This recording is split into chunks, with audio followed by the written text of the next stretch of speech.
A family statement says Brian Wilson of the Beach Boys has died. Wilson was the architect of the group's signature sound, an influential force in music.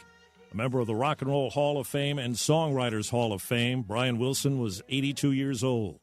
Well, President Trump calls it a done deal that still needs final approval, a trade agreement framework with China. CBS's Kelly O'Grady. China will lift the export restrictions on rare earths and minerals and magnets. Those are very important things that the country produces, and they're very important for our automotive and defense industry. That was a really key sticking point that does seem to have been worked out.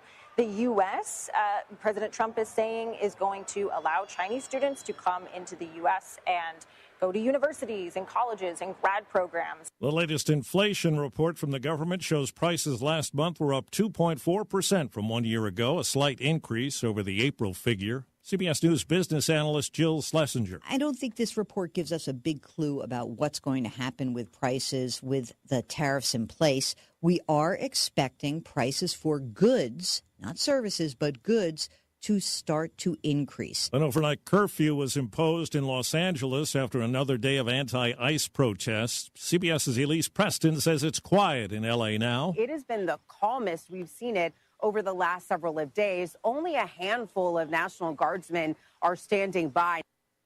Federal appeals court hearing arguments today over President Trump's New York felony conviction. Convicted of falsifying business records, including concealing a hush money payment to porn star Stormy Daniels. Legal contributor Rebecca Royfee. This is very much a long shot, unlikely to succeed. And if it doesn't succeed, the appeal will proceed in state court. Elon Musk pulls back in his very public feud with President Trump. Musk and Trump traded insults and accusations for hours last Thursday after Musk blasted Trump's big spending bill as an abomination. Early this morning, Musk posted on his social media platform X, quote, "I regret some of my posts about President Trump last week. They went too far," end quote. Trump has said he has no desire to repair his relationship with Musk, has threatened to cut Musk's government contracts, and has warned Musk could face, in his words, serious consequences if he tries to help Democrats in upcoming elections. Michael Wallace, CBS News. Wall Street, right now the Dow Jones Industrial Average up 160. The NASDAQ is down 3. This is CBS News. Think O'Reilly Auto Parts for all your car care needs. Get the parts and service you need fast from the professional parts people at O'Reilly Auto Parts. Another checkup? Why are so many people getting new puppies? Dr. Kim's veterinary office is littered with cuteness. We are booked solid for weeks, but who can say no to a puppy, right? Oh, who's a good boy? Oh, who's what? Oh, She needs to find extra vet techs to get those pups some extra love. I need Indeed. Indeed you do. When you sponsor a job on Indeed, candidates can find it easier, so you can hire easier. Redeem your $75 credit at Indeed.com/credit. Terms and conditions apply. Hey, listen to this. All I needed was a new starter. Got a great deal on eBay. Did it myself. Yeah, that's cool. But how about the soft purr of an upgraded exhaust when it fits just right? For me, it's the little things, like these new windshield wipers from eBay I installed. From small fixes to big upgrades, eBay has all the parts you need at prices you'll love. Guaranteed to fit every time. eBay. Things people love. Eligible items only. Exclusions apply.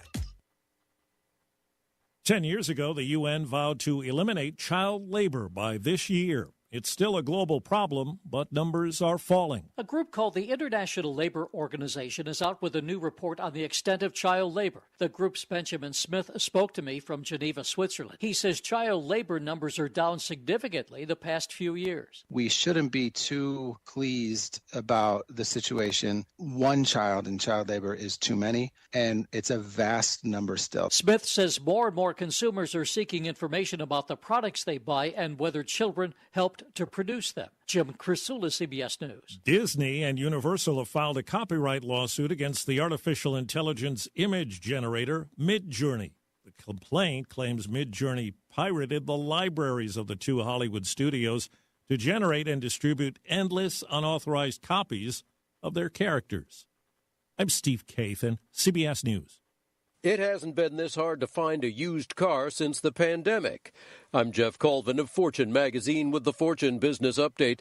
It's a rough time to buy a used car. As tariffs drive up the cost of new vehicles, Americans are increasingly hanging on to their cars and trucks, reducing the number of used cars for sale. At the same time, people looking to buy a vehicle are more often looking at used vehicles rather than new ones to save money, as consumers increasingly worry about the economy.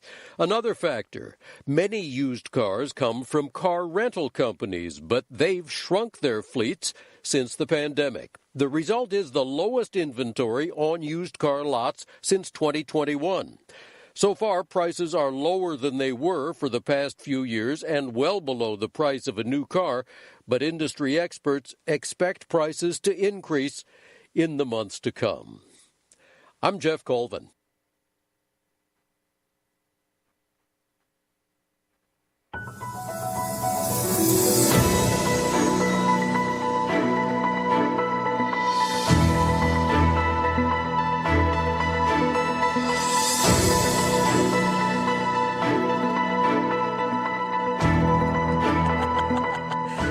Hafa Adai, Guam. Good morning, guys. Welcome back. It is a Thursday, June 12th, here on the Wave 105 FM. We have 6 minutes after 6 o'clock this morning. And the show, of course, is being brought to you by our friends at Chili's Grill and Bar, Pat's Tinting and Detailing, GTA. We start with you, the Medical City, where patients are partners. Sherwin-Williams Paints, Subway, Eat Fresh, Hilton Guam Resort and Spa, King's Restaurant, always open, always local.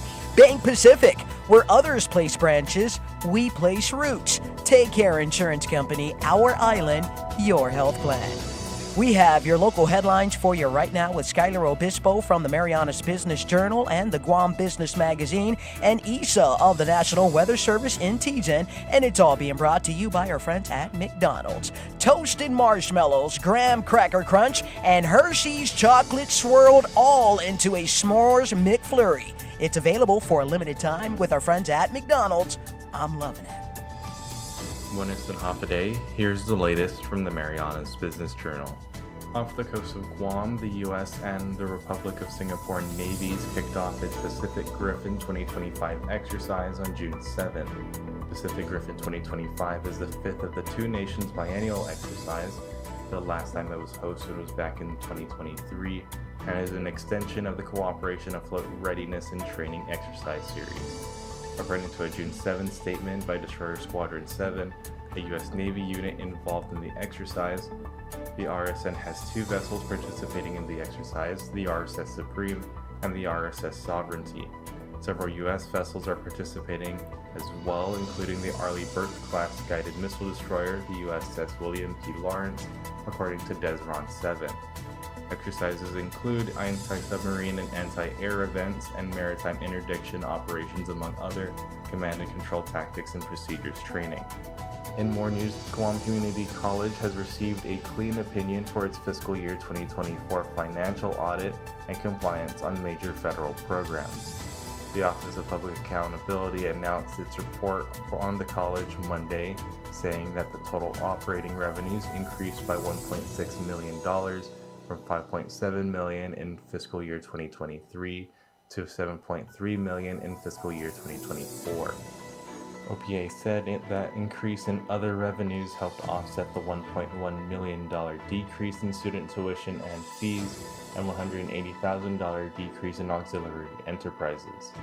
Total operating expenses increased, however, by $3.7 million from $34.5 million in FY 2023 to $38.2 million in FY 2024. Reporting for the Marianas Business Journal, the Wave 105 and Power 98, I'm Skylar Obispo. Hafa Adai. This is Isa from the National Weather Service with your morning weather outlook for Thursday, June 12th. Shower and thunderstorm activity overnight has started to trend down this morning. Satellite shows mostly cloudy skies over Guam starting to decrease, and we are expecting isolated to scattered showers and a moderate risk of lightning this morning to settle back down to isolated coverage later today as the trough that moved through yesterday pulls away to the west. Over to marine and surf conditions, winds are gentle to moderate out of the east-southeast. Rutidian and EPAN buoys show little change in combined seas, still around 3 feet. Currently, there is a low risk of rip currents along all reefs. For the latest weather and marine forecasts, visit our webpage at weather.gov/Guam or dial 211. Hafa Adai at Wave 105 FM. We want to talk. We want to talk about the things that are important to our island and our community, and we want to talk with you. If you want to join the conversation, if you want to chime in, we welcome it. We welcome all points of view, all thoughts, all perspectives. Call or WhatsApp us at 671-922-1051. If that line is busy, then call us at 922-1052. This is Talk for Everyone. Thanks for listening to Wave 105 FM, the Talk of Guam. Think you've got what it takes to win? Tune in every Friday on Wave 105 FM with Patti Arroyo for the Hilton Trivia Challenge. Test your knowledge and you can score dinner for two at the Hilton Guam Resort and Spa. It's brought to you by the Hilton Guam Resort and Spa only on Wave 105 FM. It's the summer of savings at Guam Auto Spot. Cruise away in a brand new ride. Save up to $3,000 on the bold GMC Canyon. Outlander Sports starting at $23,995. Mitsubishi Mirage starting at $16,995. And the sleek Eclipse Cross starting at $24,995. Hurry, these deals won't last long. Call 478-AUTO or visit GuamAutospot.com to get pre-approved today. 50 years ago, a humble diner opened its doors and became a local staple. Through every storm and celebration, King's has been here and grown with Guam, serving generations and sharing in the moments that make us a community. From morning coffees to midnight talks, King's isn't just where you eat, it's where you remember. As we celebrate our 50th anniversary, King's would like to thank you, Guam, for 50 incredible years. Si sus maasi, Guahan para gimalofan 50 años. Sometimes you just need a little country in your life. Pull over on Guam's road to all country music, Route 99.5 FM. The best country music nonstop and queued up for you all day long. The latest and the greatest country music lives on Route 99.5 FM and on Route99FM.com. Tune in to Guam's only country music station, Route 99 FM. Hafa Adai Guausi Pali Suba. Don't forget to catch The Bright Side every weekday afternoon from 2 to 6 on Wave 105. From big laughs to big issues, if it's happening on island, we're breaking it down with island leaders, business owners, and you. I want to send so much love to our sponsors, Micropack, Local Jerk, GTA, Sherwin-Williams Paint, Chili's, and Subway. Take a break from all of that shade and join The Bright Side on Wave 105. Keeping you informed with the best. Wave 105 FM. The views and opinions expressed in this show are that of the show hosts, guests, and callers. They do not necessarily reflect the views and opinions of the staff and management of Wave 105 FM, Glimpses Media, or any of our partners. As we strive to provide quality, respectful, and engaging content, we welcome you to participate in the conversation. Thank you for tuning in to Wave 105 FM, the sound of Guam. Enjoy the show.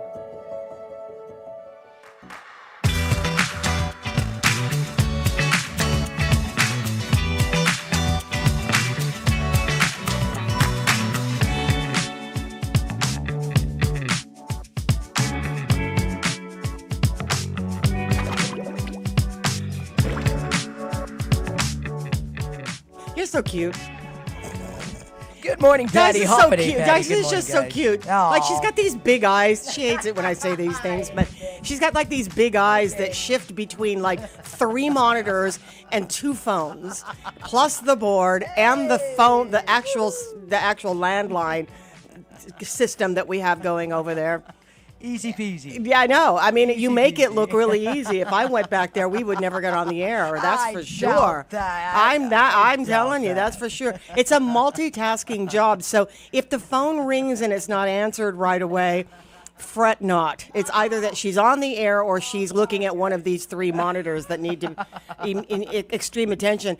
What we play on the air is what is the most important thing that we do here, and whatever it takes to get there, Dice is the one who makes it happen. So yeah, we try, and it's a Thursday. Somebody said to me this morning, "Just hang in there, man. Just 2 more days." You got this. I'm like, no, 1 more day. No, yes, I don't. I've had such a. What's interesting is, for some reason, like people visiting in town. That's a couple of things. And then a few other events that were taking place, birthdays and weddings and stuff like that. Yeah. So my evening social schedule has been existent. All right. When otherwise it is not. I mean, once I clap in, in the afternoon and I start, shedding clothing and starting dinner, I'm done. Unless I know that I have somewhere to go, then I'm psyching myself out to, like you get back in the car and put the bra back on, all that stuff. Got you. Yeah. Okay, So yesterday I just was spent. Like I was sitting here, it must have been about 9. I'm like, yo, bro, I just hit this weird wall. And so I went home and I fell asleep at like 1 or 2 or something. And I didn't wake up until 4 in the afternoon. Got up, handled dinner. And then went to sleep last night at 9 o'clock and just woke up this morning at 3. Crazy. I think that when you hit the wall, you hit the wall. I don't know where at what point you do that. Maybe it's on a Friday. I usually hit my wall on Fridays. Gotcha. Okay. But this one was, then I started, what cracked me up is I was thinking, how did I do this in the 20s again?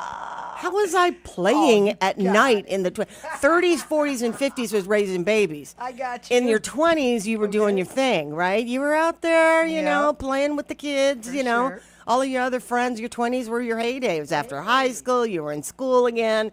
And, a whole different atmosphere. Yeah. And I was like, how did my body endure the 20s? Mm-hmm. I mean, you're still in yours, so I think you're at the height of your of your partying age. But it's little things. And then somebody sent me something. Okay. A friend, acquaintance friend / I guess we're becoming Love friends. It. Okay. She sent me something from Las Vegas, and she lives in Vegas. And it was on osteoporosis, on bone density, and how not fragile, brittle. Well, fragile, yes, but brittle your bones become after a certain age. And I'm after that certain age. So I'm well into this whole thing, right? I have to take like calcium, like a lot of calcium every day. So that's to stave off any possibilities of stuff like that. But they were giving me, what they do is they give you advice, right? Because I'm just going for, what do I have to do? Just tell me what I have to do. And I'm looking at the advice and I'm cracking up because I'm thinking I probably should have had broken bones by now. They no longer recommend that you get the bone density test because senior citizens are just bound to experience osteoporosis anyway. But they're saying things that you shouldn't be doing. And I'm like, what? I do all of this all the time. And I've never, well, knock on wood, never stand on chairs or stools to reach for something. Even the low ones. I take that for granted.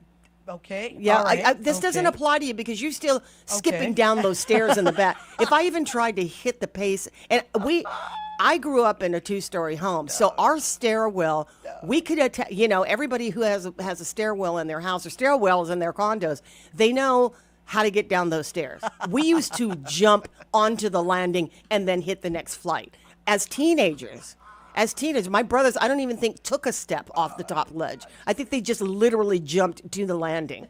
Anyway, and I think that a couple times I did too. How I didn't break a bone, I don't know. So avoid stools, large or small. Avoid going out on rainy days if possible. Slip and fall. Okay. You live in Guam. How do you just call out every day? It's like, I'm sorry, it's raining. I'm 65. And the doctor says, don't take bone density tests. I'm bound to get osteoporosis, so I'm not trying to break my neck walking out the front door. Who knew? Avoid going out on rainy days. Okay. All right. 3, be cautious while bathing or using restrooms to prevent slips. So some people buy those bars. Okay. They have them in the toilets, and they have them in their, like in the hospital. They have them. So because I'd been in the hospital for such a long time, a couple of years ago, I ordered a couple from my house. Okay. Never use it. What? But I don't use it. But I did that because I was being overzealous about my safety. When I was weak and I was thinking, I did need assistance and standing in the shower and getting my bearings and stuff. But then since, been becoming stronger, I've never I've used it. I used it one time. Actually, somebody put a shampoo bottle on it. I'm like, nope. Okay. That is not a rack for anything. But it's still there. Eventually, I'm sure I'll use it. But I don't know. Try the gadgets. They're fun though. They're fun having one there. I like that. Okay. Here's another one. I didn't get this one. All right. It's for women especially. Avoid wearing undergarments in the bathroom by leaning against walls or other objects. This is a leading cause of slips or hip fractures. After bathing, go to your room, sit comfortably on a chair or bed, and then put on your underwear. Okay. By sitting down. Don't do it. Because there's a thing when you're getting older. Some people can put on their undergarments without holding on. Okay. Because they have hip strength. All right. I know. Dice is thinking how she's doing it. Dice just literally leaves it on the floor and jumps right into him. That's too much for me. Leaning up against the wall, put one leg in, then put the other leg in. Get it? They don't want you to do that. They want you to dry off, go to the bedroom, sit down, and then put your undergarments there. Okay. All right. All right. Don't tip over. When using the bathroom, ensure the floor is dry and not slippery. Tell that to the man. Use a seated toilet and install handrails, there you go, to support yourself when getting up. Use a bath stool if showering while sitting or while seated. Okay, that's not bad. Clear the floor of clutter before bedtime. Okay. Yeah, you know what I mean? Don't Got it. Trip on something. Yeah, your blankets might fall off the edge of the bed. One. That one I've had. The I like blanket that, yes. actually slips off the edge of the bed, the top blanket. Okay. I like that. If waking up in the middle of the night, sit on the bed for 3 to 4 minutes before standing up. Turn on the light first and then get up. Bruh, that's a... What, we got a hangover? Yeah, exactly. That's a hangover pose right there. I think we can all. That's like, okay. Yeah, I need. You're equating a hangover with getting old. Bro, I see that. Sit on the bed for 3 to 4. I guess so that you don't stand up too fast and then you get a little lightheaded. Bro, this has got to be like 10 years ahead for me. I hope. Okay. Here's a do not lock the bathroom door from the inside, especially at night or even during the day if possible. Install emergency bell. In the bathroom to call for help. Hey. While I already have one. Hey. It's can you bring me some toilet paper? Right. Yeah, okay, bring a bell. I go with that. Okay. All right. Always sit on a chair or bed to wear pants. Okay. Oh, put on pants. Are you there yet? Because you only wear pants. What Are you there? Sit on the edge of the bed and put your feet in your pants. Why? It's the same thing as the undergarment. Don't lean on the wall. No, I'm my balancing is. You're good. I'm good. Yeah, you're good. My balancing is okay. I'm pretty good. If you fall, use your hands to support yourself. It is better to suffer a wrist or forearm fracture than to break the neck of the femur at the hip joint. True. Wow. That's in any case. Anytime you're falling, use your arms to stop you. Okay. We land on your elbows. Like, who's doing that? It's like, let's visualize. It's just an awkward. It's just an awkward. Yeah, it's like I'm falling. Remember to use your elbows. No. Got it. Yeah, so use your hands to support yourself. It's better to suffer a wrist or forearm fracture than Makes sense. I'm going to tell you right now. Okay, let's go. That if I fall in public, oh Lord, I'm going to pretend I'm dead. I just am. I will lay there. Oh Lord. Until EMS gets there, and I will pretend that I am dead or I have fainted. Because I am not going to be that girl like my sister Therese. She's going to kill me for this one. I came around the corner at Payless. We were just talking in one aisle. I came around the corner. We both separated. We went on either side of the aisle. I turned the corner. She's on the floor. I'm like, yo. She's like, I don't know. She's like, I don't know. I just fell. I'm like, do you go out without chaperones today? Oh, my goodness. Yeah, it's pretty bad. It is. That's wild. Exercise regularly, at least walking as much as you can. Okay. Maintaining body weight, that's always a big one. You know, the more weight you gain as you get older, it's hard for you already. Your bones and your muscles are hurting anyway, so don't put any more pressure. To improve bone mass, recommending dietary supplements like dairy products, soy-based foods, high-calcium fruits like bananas, rather than the medical supplements. And when you're outdoor, go outside. Expose yourself to sunlight. It converts cholesterol in the skin to vitamin D. Does it? I didn't know that. Find me outside in sunrise. Right. I'll be out there all day. will lower that cholesterol. And then, things like, just make sure you have like slip-resistant pads or these kinds of things okay. So our friend Susan says, I broke my wrist in 2017. Oh, no. When I had osteopenia. Weight-bearing exercises is key. All right. Okay. Shout outs to all the seniors. Okay. We're here for you today. We are here for you today. Stay here. We'll keep you balanced. You want We got you. We don't want you to tip over or nothing.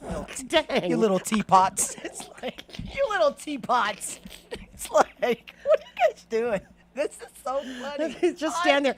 Just if I'm standing too long, just come over and hit my shoulder, and I might just topple over. It's like, wow. Okay, I can imagine y'all in church when it's time to go down. Be like, hold on, Jesus. Hang on a minute. It's hold like, yeah. All right. It's tough to be old and be a Catholic. I'm just gonna let you know. There's a lot of standing, sitting, and kneeling. And it's literally your own exercise. It's like, where are you going? Calisthenics. I'll be right back. Catholic calisthenics. That's what that is. It is tough. All right. Wait, Father. Hold on. Yeah, now. hang on, bro. Hold on, Father. Look at youngin' priest. You youngin' priest. Can you give us a minute to stand up? Oh, that's too cute. It is kind of cute. It is. And so here's the other thing about and the kneelers. You got the kneelers. Some kneelers, they extend out far enough so that there's a great distance between the pew and you. Right. I should write a book about pew and you. I swear to God, I should do a book about being Catholic called Pew and You. Oh my gosh. And some of them are too short, so your dogging is sticking out. Your boobs are hanging over the pew. It's just an ugly sight, right? Yeah. And then there are the kneelers, if they have really good cushion, like St. Anthony Catholic Church has really good cushions for the knee. So if you got knee ailments, go to St. Anthony. Okay. If there's some churches with the one of the bad ones. It's just the kneelers. It's our mother church. I'm sorry, Polly James, but the kneelers at the cathedral, they're as old as the church. They're not easy. And maybe I should get used to them, but I'm a floating Catholic, so there's that. Posturpedic pews, please. Please. Handrails. Even cushions on the back of the pews. Here's why.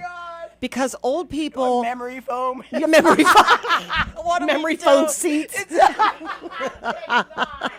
Oh my gosh. Oh my God. And that little compartment right there in the back of the front pew, that is not for your water and snacks. That's cute. That's for the missalette. But anyway, I said that's your water and snacks. The water and snacks. I see people use it all the time. It's like, where are we? Can you just? It's an hour, bro. Wait till brunch. Come on, eat before you get in here. But the thing about the pews, though, the back of the pews, what they need is like people, and you could tell that when they're hungover or tired from the night before, when you're kneeling down, people put, the proper way, I think, is to kind of just put your forearms. Okay. It's kind of like when you go to the go shopping and you pull the cart. You see people are hanging over the rail of the cart and they're walking like it's a walker. You ever see that? They're using their chest to push the cart. Their arms are hanging over the side. You're just like, and it's like, bro, sit down, man. Have somebody come and do this for you.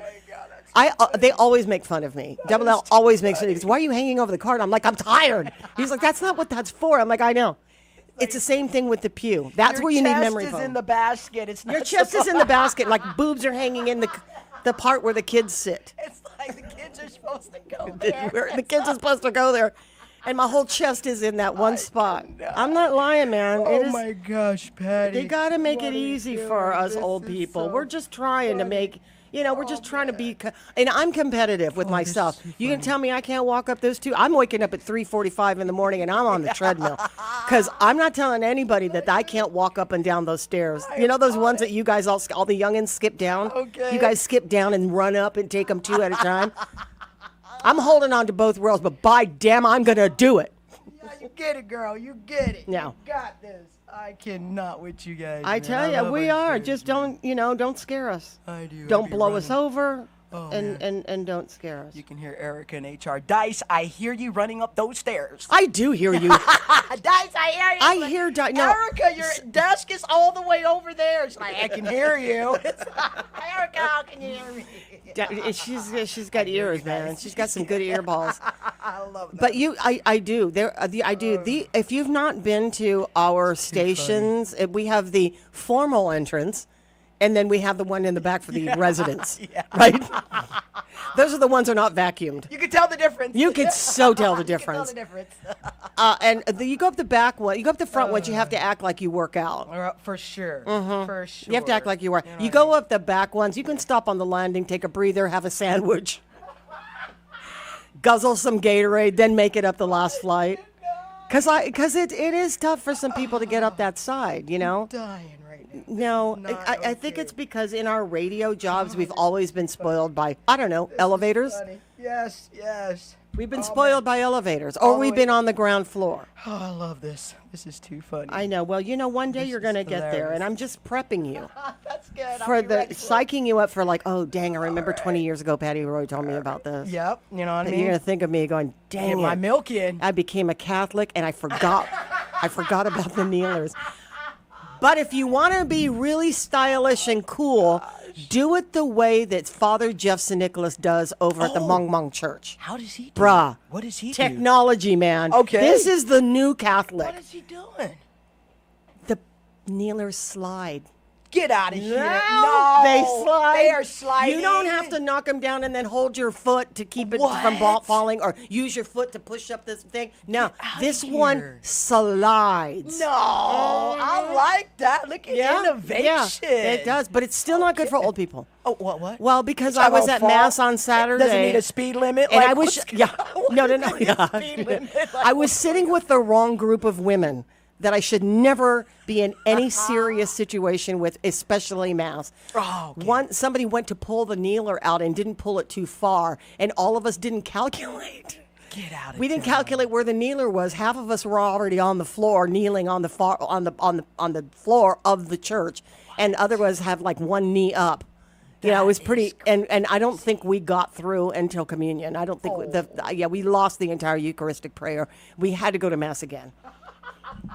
It was pretty funny. It was pretty funny. Be like Father Jeff and get your sliding kneelers. Sliding kneelers. Yeah. That's what we're doing. Sliding kneelers. Sliding kneelers, man. I'm doing it. It'll make you want to go to church. You're welcome, Father Jeff. If your basket is a little heavier for donations because people want to go to check out your church, I say go to Mong Mong Church, pull out those kneelers, and have yourself a God bless. God blessed it is. Oh, no. All right, man. Now that we're done with all the serious stuff, we might as well get into the other stuff. Let's start off with some headlines, and then later on, I do want to, although we did hear that in the CBS News that it's an entirely different Los Angeles today than it was this whole past week. But that wasn't without some choice words from Governor Gavin Newsom, who has over these past days said, I have done everything to appease this man. I have done everything. Gavin Newsom is not a fan of Donald Trump, never has been. He's the president, but he also respects the office of the presidency. He doesn't like the guy, and I think that's a lot of us. We respect the office. We just don't like who's in it. And so with that comes the due respect that you have to offer. Gavin Newsom, when the president came, not a big fan, president came to California, he met him playside. I have seen where that whole protocol is dismissed because they don't want to show any more hospitality or generosity to somebody they don't like. But, Newsom went to the Air Force One and waited for him to come down and escorted him out. Yesterday, he did I think a sort of breakthrough, as California goes, a breakthrough address to the nation that was about California, but it was about all of America. We'll play it, 8 minutes and 42 seconds. We'll find a place where we have a lull. Dice will tell me when that's going to be possible. So I do want to play the entire thing because it was really kind of jarring. We'll listen to that coming up. And in the meantime, headlines, like I said, and Dice with your traffic. We'll be right back. Sometimes you just need a little country in your life. Pull over on Guam's road to all country music, Route 99.5 FM. The best country music nonstop and queued up for you all day long. The latest and the greatest country music lives on Route 99.5 FM and on Route99FM.com. Tune in to Guam's only country music station, Route 99 FM. Hafa Adai and good morning, Guam. Welcome back. 6:35 in the morning here on the Wave 105 FM on a Thursday, June 12th. We have your local headlines for you right now with Skylar Obispo from the Marianas Business Journal and the Guam Business Magazine, brought to you by McDonald's. I'm loving it.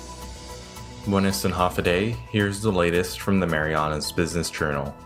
The Office of the Governor issued an update for the approximately $600 to $800 million hospital planned to be built in Manilao. Adloop said yesterday that the Guam Housing and Urban Renewal Authority is currently advancing through the rezoning process to change the property's designation from agricultural to public facility. The notice to rezone was made back in April. Adloop spokesperson Crystal Pacos-Augustin said that the rezoning is a key step in allowing Guam's utility agencies to set up the infrastructure for the hospital's construction. It would also benefit the residents of Manilao and surrounding villages. Additionally, topographical mapping and archaeological and biological surveys are being conducted in parallel.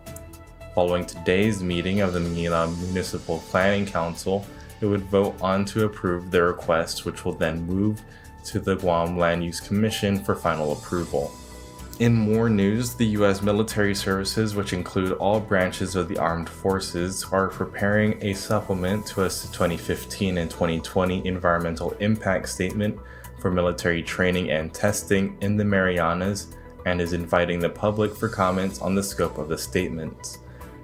Joint Region Marianas issued a release on Friday stating that the public can comment on the supplement, which include environmental concerns and identifying historic properties. The Navy is the lead agency for the proposed action and is responsible for the scope and content of the impact statement. According to JRM, training and testing includes on and within surrounding waters of Guam and the Northern Mariana Islands. Public comments can be accepted now until July 22nd through the Navy's National Environmental Policy Act website or by mail to the Naval Facilities Engineering Systems Command Pacific in Hawaii. Reporting for the Marianas Business Journal, The Wave 105, and Power 98, I'm Skylar Obispo.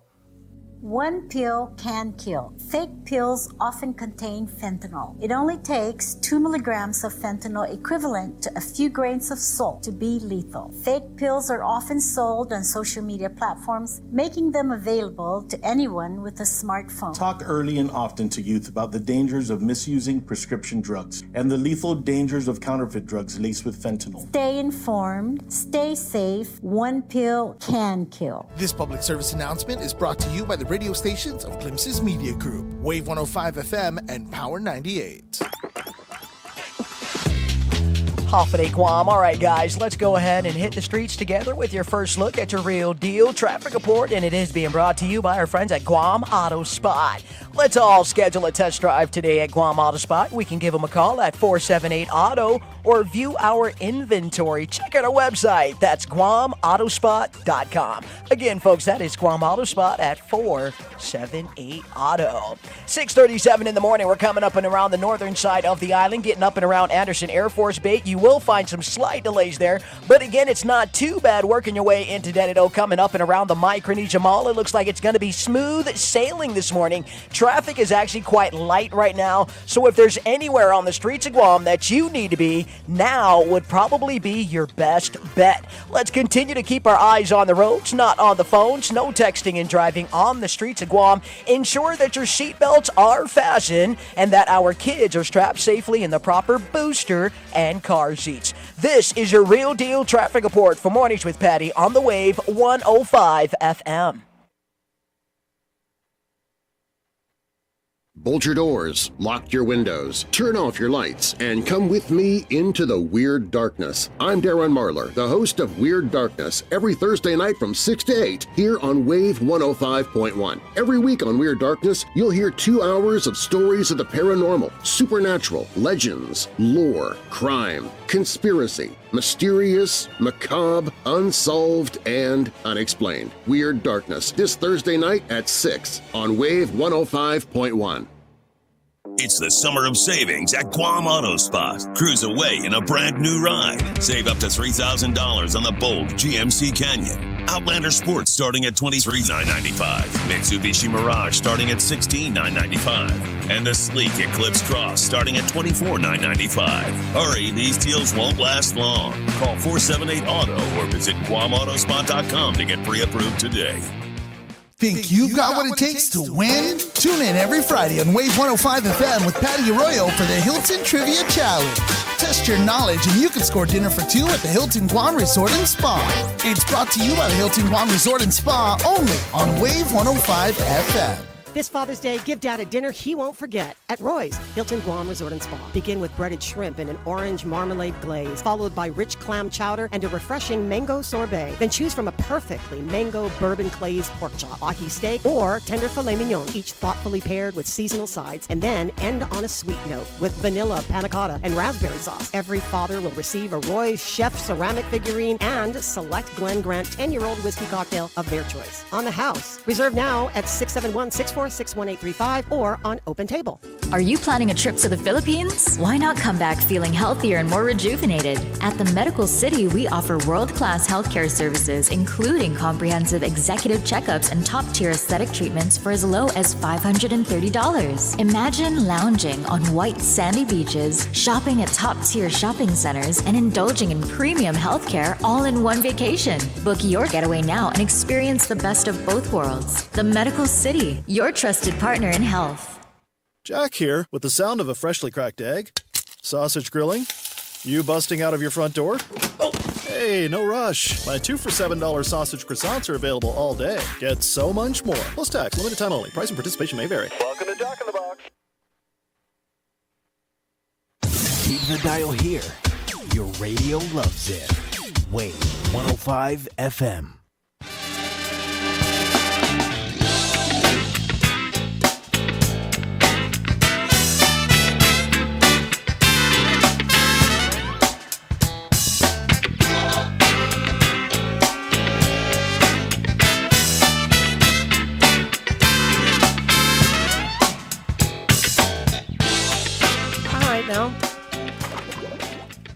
Welcome back. 641 here. A couple of things that are gracing the headlines this morning. Of course, they've got all the stuff that was going on with the Department of Education yesterday. Senator Vince Borja calling on DOE Superintendent Eric Swanson to get rid of one of their CFO positions, and that's okay. There's a lot going on there I need to unpack. I don't unpack. We'll be talking to somebody about this in a little while. But the other headline that's reading this morning is about the hospital in Manila. Nothing says we are nearly at the point of no return than the process moving ahead the way it has over the past year. You know, about this time last year, we were still hankering over where it was going to be, arguing over where it was going to be. And now we come to find out that, not come to find out, but now we are in a place of that things are moving quite rapidly. The governor has been aggressive in the progress of securing the land to the point of condemnation. And certainly getting the go-ahead to rezone. Crystal Paco sent a news release out yesterday that the Municipal Planning Council for Manilao voted to rezone from agriculture to public facilities, which now clears the way for the beginning of the work to be done. CU is already approved the plan to lay the infrastructure. And now they're going to do sort of the topographical survey to prep that land for then the next thing, which is the Guam Land Use Commission to put their stamp of approval on this project. And while there are still people that are still arguing in favor of EPAL.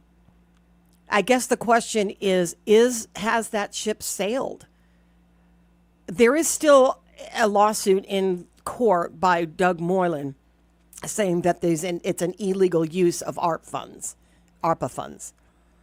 But they've advanced ahead of this, not waiting for any court action and a final conclusion to this lawsuit. But we are in like a fast motion. And I'm assuming we're in this fast motion because this is the one thing that the governor's office can still maintain control over while they're still in office. That the ground has to break and the building has to be under a state of construction. And there, aside from all of the permissions, permits, and things that need to be done, this project is going to go. But again, in the public, there are still some people of influence, and a lot of them are doctors, that say that it's not over until the fat lady sings. I mean, and I don't know when that song will be sung and at what point of this process the song is over. I don't know, but they don't have very many of the big steps to go through at this point. And it really was a big deal that the Municipal Planning Council agreed yesterday to them moving ahead by changing out the zoning from agriculture to public, or what was it? I'm sorry, Crystal. Just so changing the zoning. I got to go back and look at it. She said because she changed it. It's not commercial. The rezoning change originally she said was commercial. But it's public facilities. Okay, that makes hello, Patty. Rezoning from agriculture to public facilities.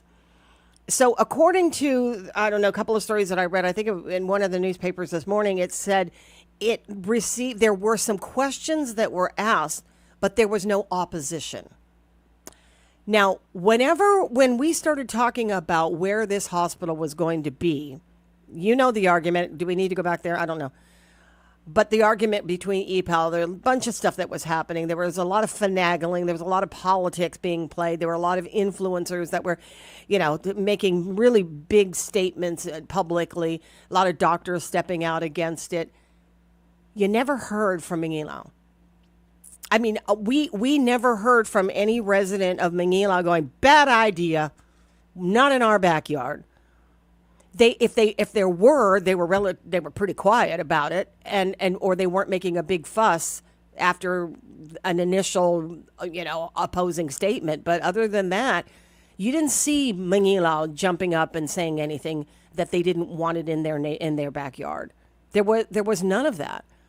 There were people who showed up for this meeting yesterday, to, I guess, ask questions about it. But for the most part, when they chose that property, the only people who really did stand out, obviously, were the two landowners whose lands were condemned for this property. But there wasn't a whole lot of rallying support. These were two private landowners that were going to get paid market price and then some for the use of this property. And it's still in the courts. But the money was already transferred into the courts. They are in receipt of the funds to pay off these two landowners. That was where the opposition was coming from, and it was quite vocal. And Dr. Joel Joseph is not one to hold his tongue. So they all lawyered up, and that's where that went. But for the most part, nobody was screaming that they didn't want this to happen. And so now we'll see what happens. The Guam Land Use Commission, I guess, has got the last say on approving this project. And I'm going to say, oh, should I? No, I don't want to jinx it. I'll let it go. We'll see what happens. That's the next thing. Like I said, the other big story was this push from the education senator to get rid of I'm sorry, I'm a little distracted, but to get rid of their deputy superintendent of finance and administration, Morgan Wade Borja Paul, calling for his removal. And Paul yesterday spoke with the PDN and defended his position, saying, listen, I've only been here for 10 months. And when I started, we were already done with the fiscal year that you have problems with. So I guess the question is about these financial reports. That's where I want to go. Let me get Dr. Eric Swanson on the phone with us, talk a little bit about these financial reports. Hi, good morning. Welcome to the program again. Good morning, Patti. Good morning. I want to, first, let me just get this out of the way. Are you satisfied with, Mr. Paul's performance at DOE? Well, I won't get into discussing personnel issues, but I'll just say that he's been very, very thorough in the work he's doing, and we're doing a lot of catch-up. We're going back and correcting stuff from fiscal year 22, 23, and 24. Like he said in his response, he's only been on this job for the last 10 months. And it's been a real challenge, for sure. At issue, first of all, he says this is a personal attack on me. Is there some bad feelings between those two guys? Was there something? Do they know each other? I mean, are they friends? If there were, I was not aware of it. Okay. I'm also not sure that the information it gets to the senator has not been filtered before it gets it. What does that mean? Because this is following a telephone conference or a video conference we had while he was in D.C., but he wasn't part of the conference, just his staff was. So I don't know what was relayed to him. Generally, I don't know. Generally, have you ever received any sort of negative reviews of Mr. Paul in an office setting? That because it seems to allude that there's he's like an enemy of the central office. Are there any issues that you know of? Well, let's just put it this way. When I sit down with my 4 deputies, sometimes we don't agree, but that's part of the conversation that has to go forward. So if this kind of stuff is coming out, that tells me that there's other individuals that are not in this conversation that have some sort of an axe to grind. Okay. And if that's office politics, that's office politics. You're never going to get along with everybody in your working environment. So I tend to, unless the person is, breaking some of our, rules on EEOC, then I have a problem. I don't have a problem, but I just don't know if there's like bad blood between him and the education senator. The sticking point seems to be that Borja doesn't think that Paul has been timely sending out these reports that are going to the U.S. DOE, and he's saying that they're not getting them or they haven't had them, and he's saying they were sent. They were sent. We have the documentation to show that they were sent.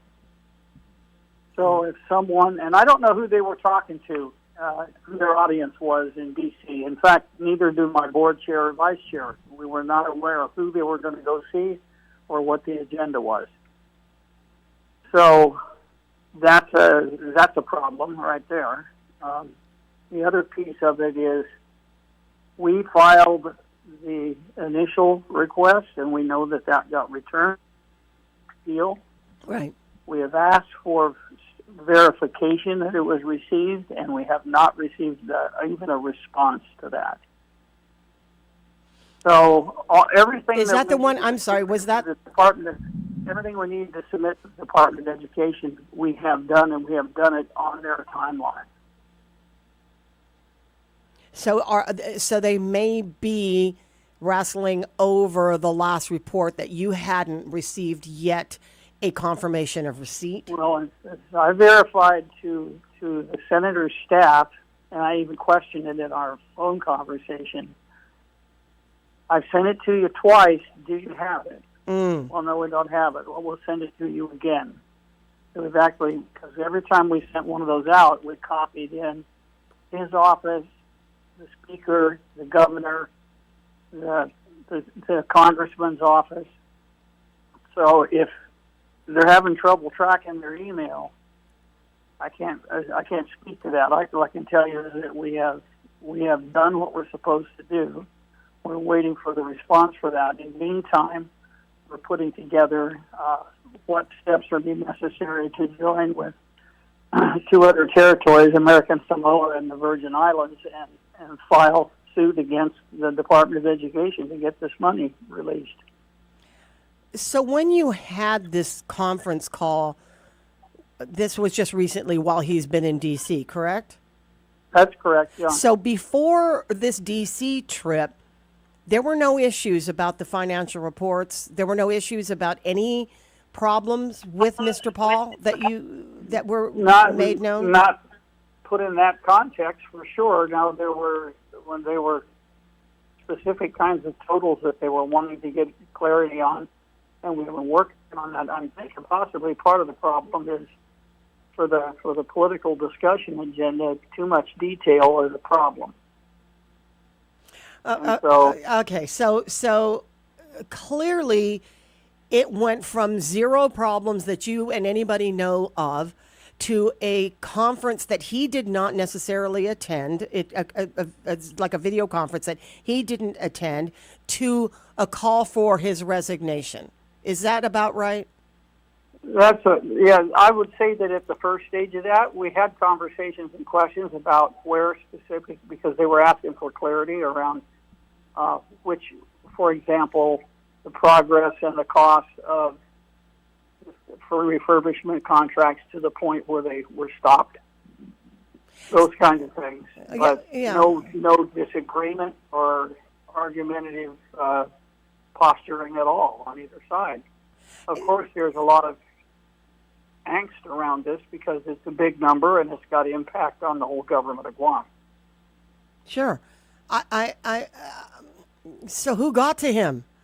I mean, if you went from nothing to have him fired, who got to him or what got to him? Well, I could speculate, but I'm not going to do that. Oh, come on. I have no evidence one way or the other. Well, then speculate. Without evidence. Like I said, I won't speculate. I have suspicions, but suspicions are sometimes I'm not going to make a public allegation. So you don't want to cause more trouble than there is. I get it. No. It's pointless. Yeah, it is. But is what he basing his call to fire coming from the U.S. DOE and their rating of what Guam has been or not been doing, or is it coming from somewhere locally that came to his mind in the past several days that he's not even been there, maybe a week in D.C.? I really don't know. Yeah, okay. I know that he was preparing for a trip, but we provided the information the Friday before they left. And then we had the video call that was, I think, but I don't remember what day it was. I guess Monday this week.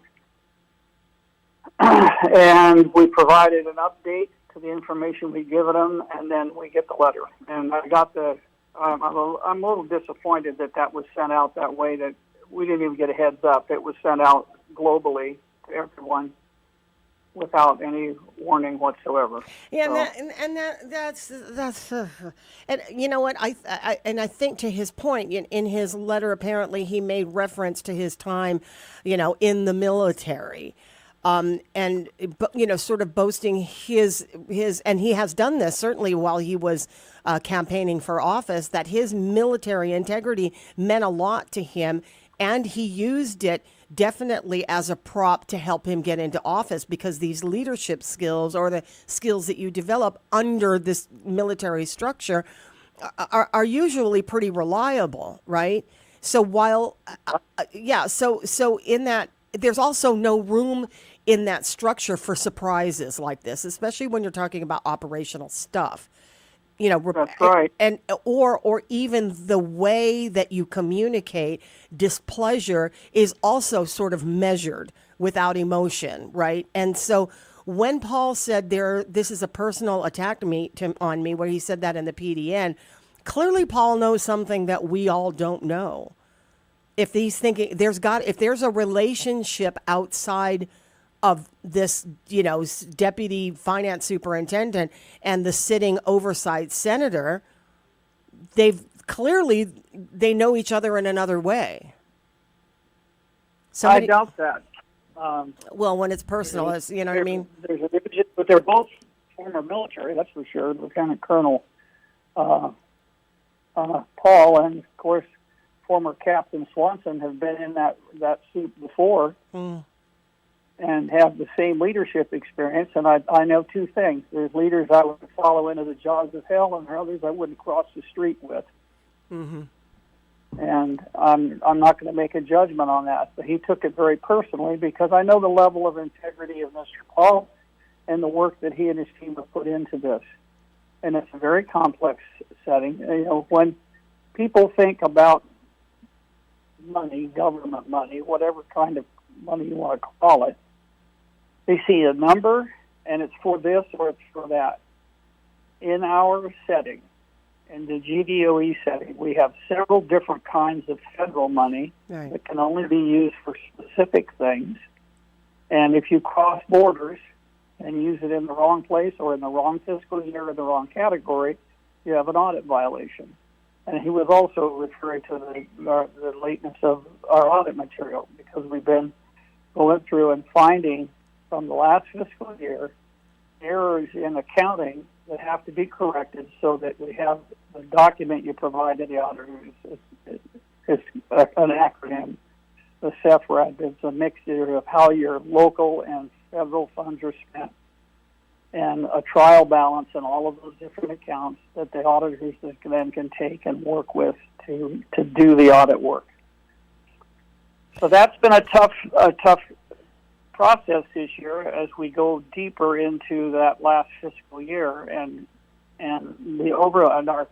our grants from the Department of Education that are for a consolidated grant, they overlap fiscal years and they overlap grant years.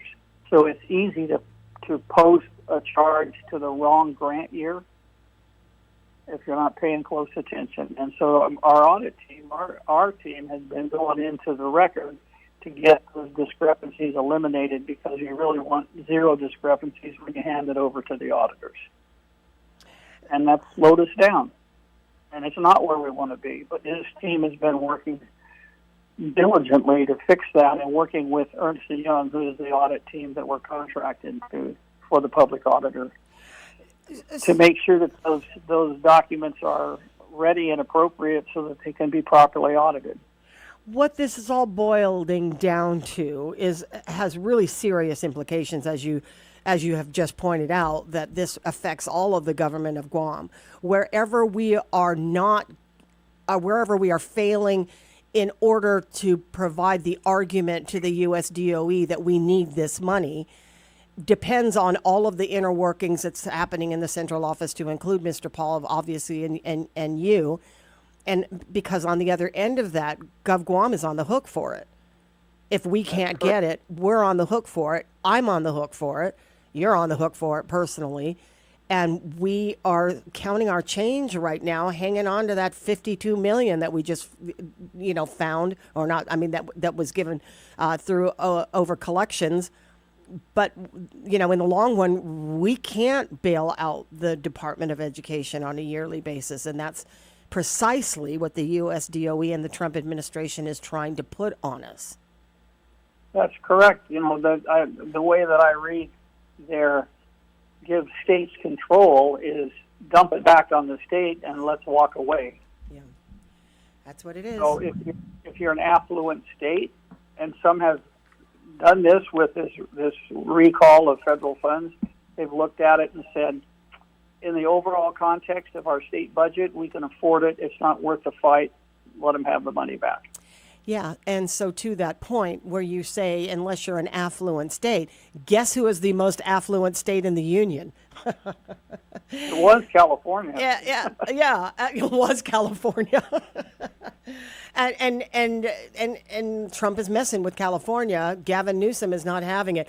In the next couple, after the CBS News, I'm going to play that national speech that was delivered by California Governor Gavin Newsom, where he not only steps up for California, but he's making a larger picture of all Americans, and I think we all should probably have to hear. I hope you'll stay on for that one. But I appreciate you taking the time to call. I want to make sure that I think it's important for us not to get embroiled in the drama of things, and especially if they're personality conflicts. And I would love to be able to hear how Senator Borja went from everything as peachy creamy, didn't have any problems that he could think of to bring up before he left, and then suddenly he wants to get rid of your next top financial guy. That doesn't. I just want to know what happened in between. And I hope it doesn't come down to somebody didn't return a Tupperware. You know what I mean? Because sometimes that's what it boils down to, stupid stuff.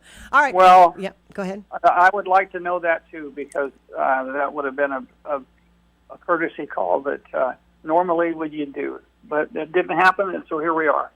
Here we are, and hope we can get out of it. Appreciate this time, Dr. Eric Swanson. Thank you. Mm-hmm. Have a wonderful day. 7:05 now, a little bit late for the CBS News, but we're doing it. KGUM, FM, and Daddy Do Guam. This is CBS News on the Hour, sponsored by Progressive Insurance. I'm Cammie McCormick. A musician who helped define summer in the 1960s has died. Brian Wilson of the legendary Beach Boys. Jim Taylor reports. Round, round, get around, I get around, yeah. Brian Wilson, singer, songwriter, record producer, co-founder of the Beach Boys, who created a Southern California beach sound all their own. They wrote songs about girls and cars and surfing. Catch a wave and you're sitting on top of the world. And yet, I never surfed. I never tried it. I'm picking up good vibration. I drove myself. I wanted a perfectionist, you know. He drove himself nearly crazy into a deep depression and out of the band he created. Recorded for years as a solo artist, but never achieved the heights of his early genius. Jim Taylor, CBS News. President Trump said today a trade deal has been reached with China. It still needs formal approval, but our Ed O'Keefe has a breakdown of the details. U.S. tariffs on Chinese goods will be 55%, while Chinese tariffs on American products will be set at 10%. White House aides tell us this morning those levels are what they are for now, but could change again. The president also says necessary rare earth materials, which have been a major point of contention, will be exported up front by China. And among the things Beijing gets in return are assurances that Chinese students can keep attending American colleges and universities. Inflation rose last month, but just barely. Cheaper cars and gas offset some other costly items. Here's Jill Schlesinger. Meat, poultry, fish, and eggs, your favorite proteins, were down 0.4% month over month. But eggs are still up 41.5% from a year ago. Those prices should start to moderate. In California, law enforcement officials have announced federal criminal charges against protesters. U.S. Attorney Bill Asaley. The defendants charged in the complaints are accused of throwing Molotov cocktails at police officers and sheriff deputies who were called in to restore order after two demonstrations against federal immigration's enforcement turned violent. Things were calmer in Los Angeles overnight due to a curfew, but protests are spreading across the nation. Survivors and family members of the Pulse nightclub massacre in Central Florida walked through the venue this week. It will be raised and replaced with a permanent memorial. Well, for me, it's important to go inside because that's where my son died. The shooting left 49 people dead. This just in, there has been a partial verdict in the retrial of movie mogul Harvey Weinstein. He was found guilty of 2 counts of sexual assault. This is CBS News. A word from Progressive Insurance. Life can be hard, so Progressive can make bundling your home and auto easy. Hope that helps. Learn more at Progressive.com or 1-800-PROGRESSIVE. Hey, it's Mike Rohn. If I have a choice, I like to do business with companies that actually stand for something. That's why I switched from Verizon to Pure Talk. No offense to Verizon, I'm sure they stand for something. I just don't know what it is. Pure Talk, on the other hand, is a veteran-owned company that supports our military in a big way, and I appreciate that. Yeah, I also appreciate unlimited talk and text and plenty of data for half the cost of the big guys, and I do like being on America's most dependable 5G network for just $20 a month, but What I really appreciate is no contract, no cancellation fees, and Pure Talk's commitment to handle all their customer service in this country. I saw it for myself. I went to Georgia, I got a tour of their headquarters, I met their CEO, and I talked to the same customer service folks that you'll talk to when you dial pound 250 and say keyword micro. Switch today and save 50% off your first month when you dial pound 250 and say keyword micro. Pure Talk, a wireless company that actually stands for something.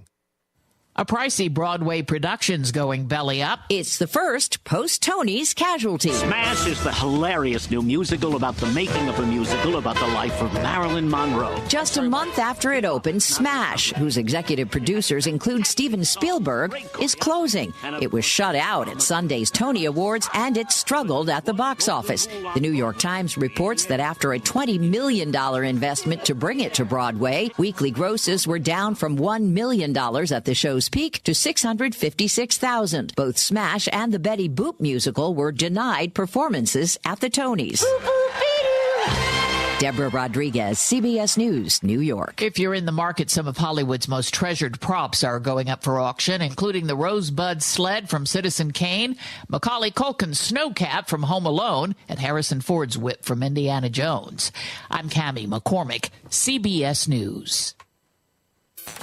Balanced, fair, thoughtful. Wave 105 FM.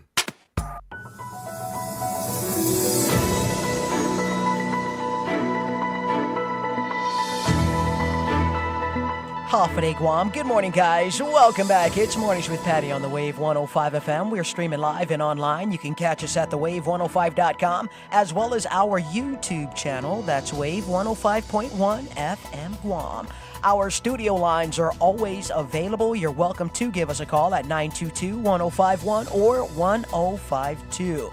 And the show this morning is brought to you by Chili's Grill and Bar, Pat's Tinting and Detailing, GTA, we start with you.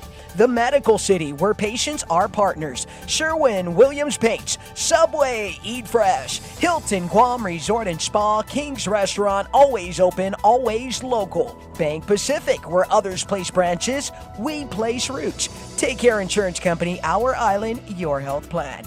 We have your local headlines for you right now with Skylar Obispo from the Marianas Business Journal and the Guam Business Magazine and ESA of the National Weather Service, and it's all being brought to you by our friends at McDonald's. It is here. It is toasted marshmallows, graham cracker crunch, and Hershey's chocolate all swirled into a s'mores McFlurry. It is now available at McDonald's. I'm loving it.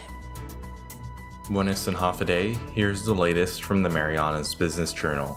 Off the coast of Guam, the U.S. and the Republic of Singapore Navies kicked off its Pacific Griffin 2025 exercise on June 7. Pacific Griffin 2025 is the fifth of the two nations' biennial exercise. The last time it was hosted was back in 2023, and is an extension of the Cooperation Afloat Readiness and Training Exercise Series. According to a June 7th statement by Destroyer Squadron 7, a U.S. Navy unit involved in the exercise, the RSN has two vessels participating in the exercise, the RSS Supreme and the RSS Sovereignty. Several U.S. vessels are participating as well, including the Arleigh Burke-class guided missile destroyer, the USS William P. Lawrence, according to Desron 7. Exercises include anti-submarine and anti-air events and maritime interdiction operations, among other command and control tactics and procedures training. In more news, Guam Community College has received a clean opinion for its fiscal year 2024 financial audit and compliance on major federal programs. The Office of Public Accountability announced its report on the college Monday, saying that the total operating revenues increased by $1.6 million from $5.7 million in fiscal year 2023 to $7.3 million in fiscal year 2024. OPA said that increase in other revenues helped offset the $1.1 million decrease in student tuition and fees and $180,000 decrease in auxiliary enterprises.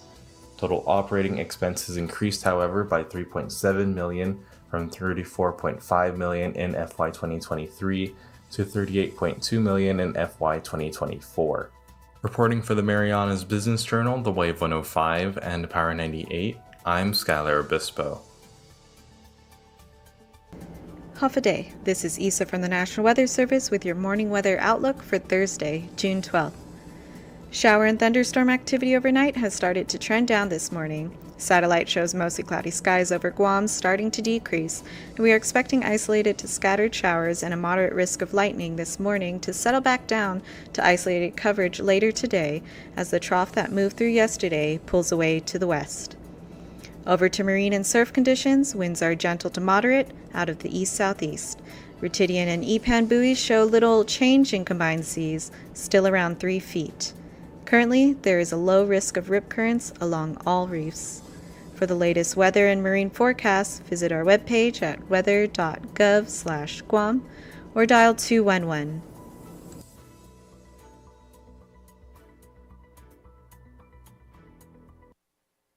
Political status impacts almost every aspect of our lives on Guam, but many are unaware of our right to self-determination and decolonization.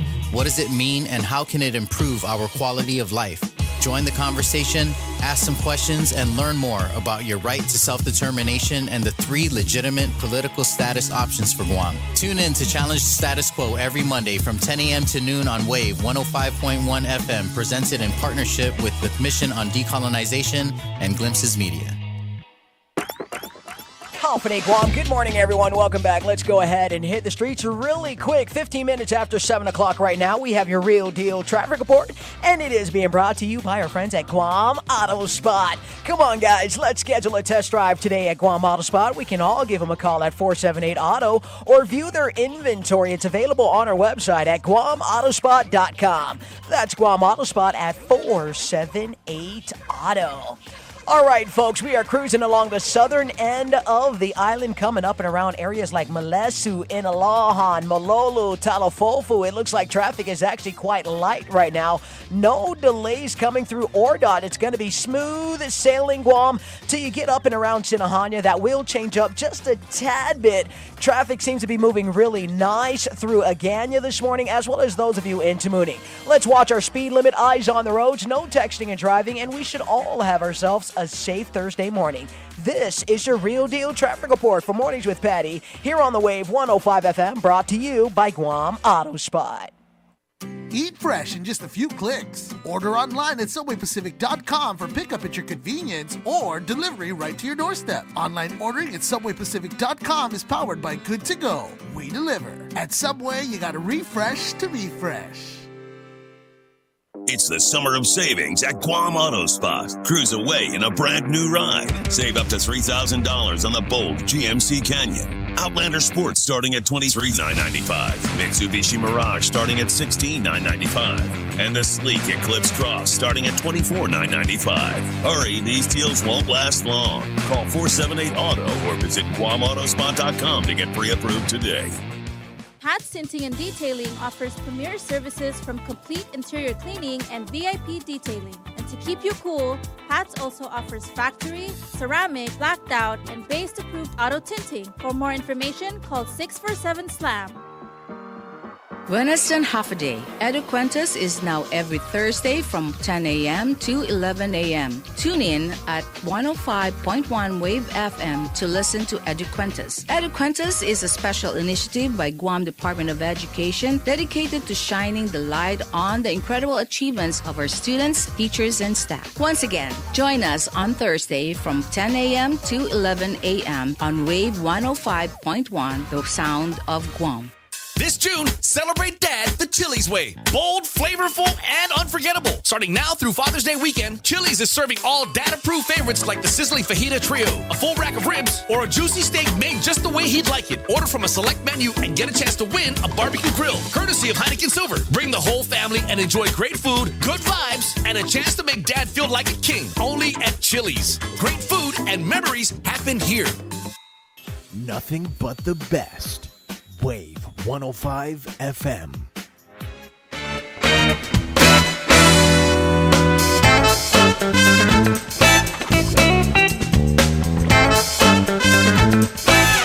$7:18 now here on Mornings with Patti. It's the Thursday. It's the 12th of June.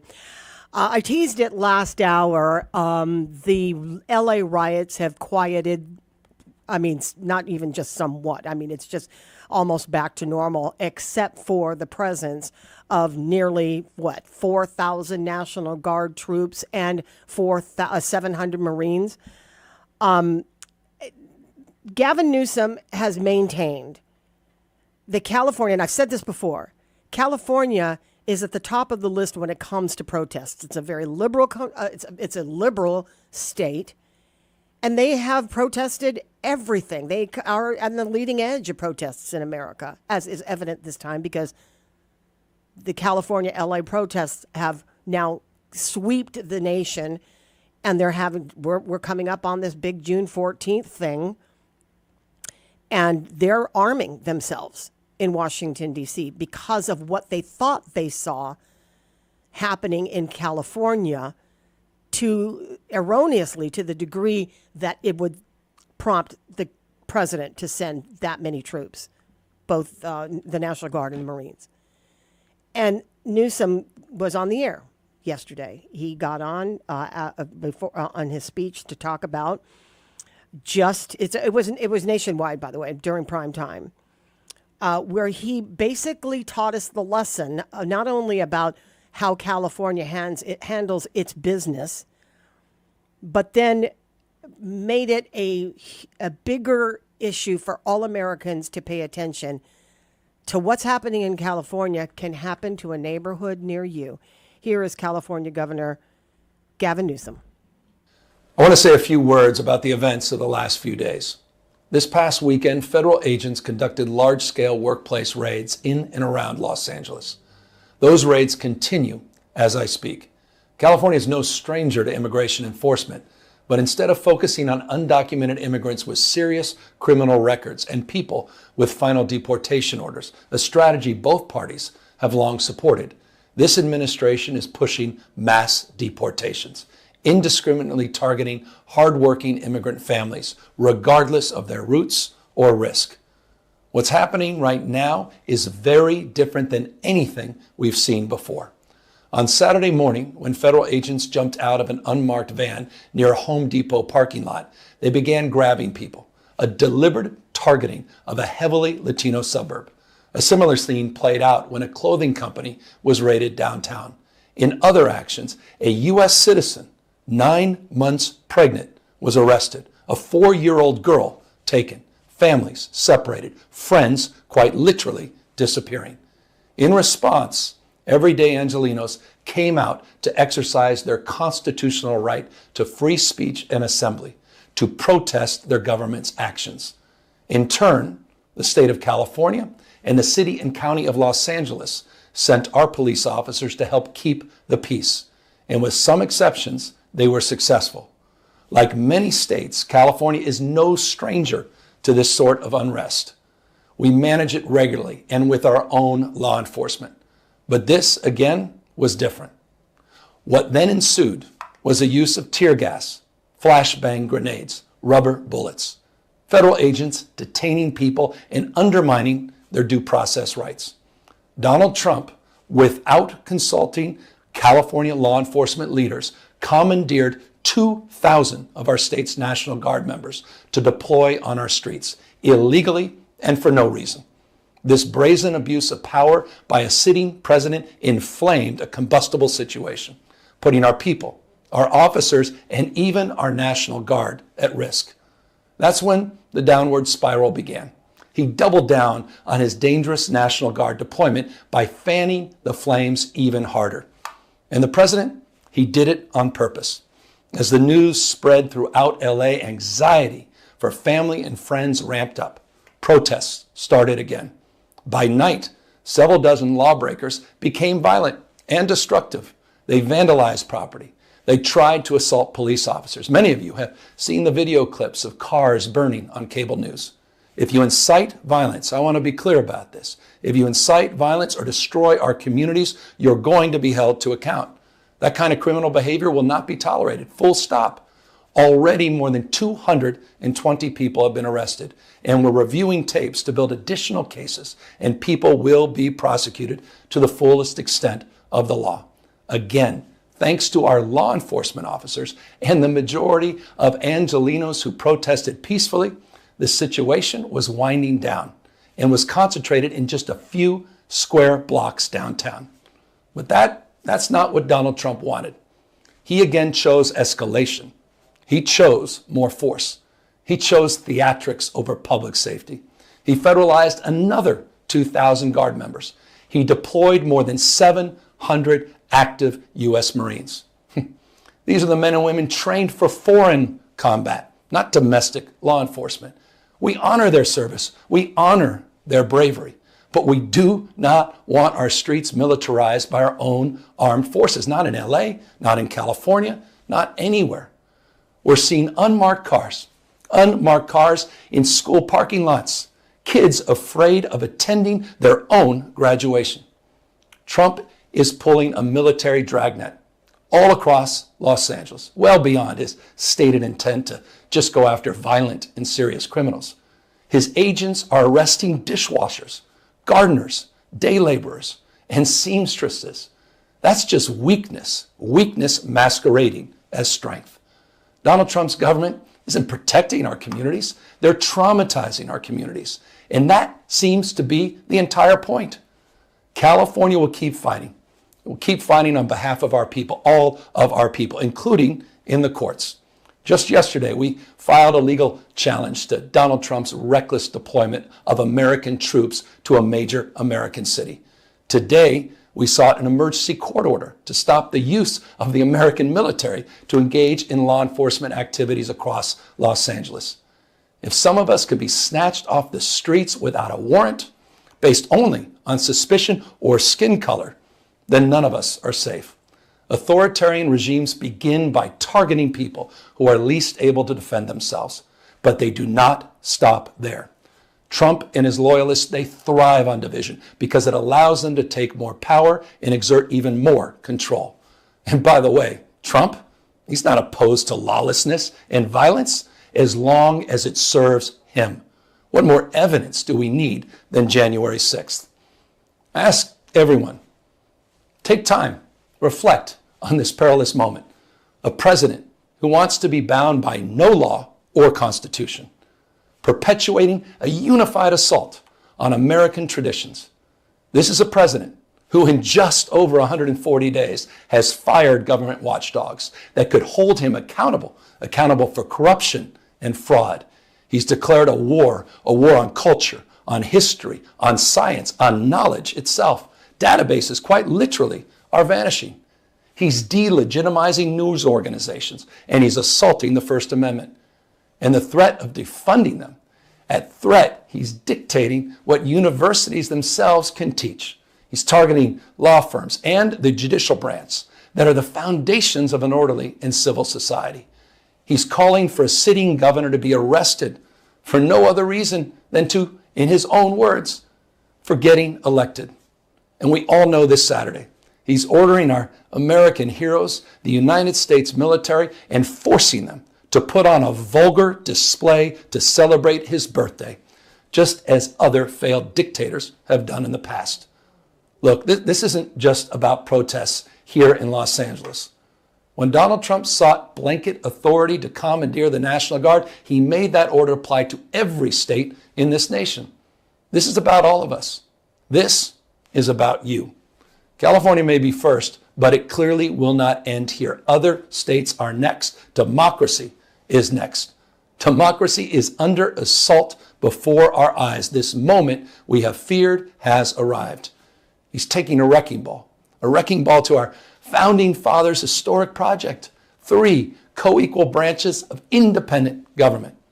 There are no longer any checks and balances. Congress is nowhere to be found. Speaker Johnson has completely abdicated that responsibility. The rule of law has increasingly been given way to the rule of Don. The founding fathers, they didn't live and die to see this kind of moment. It's time for all of us to stand up.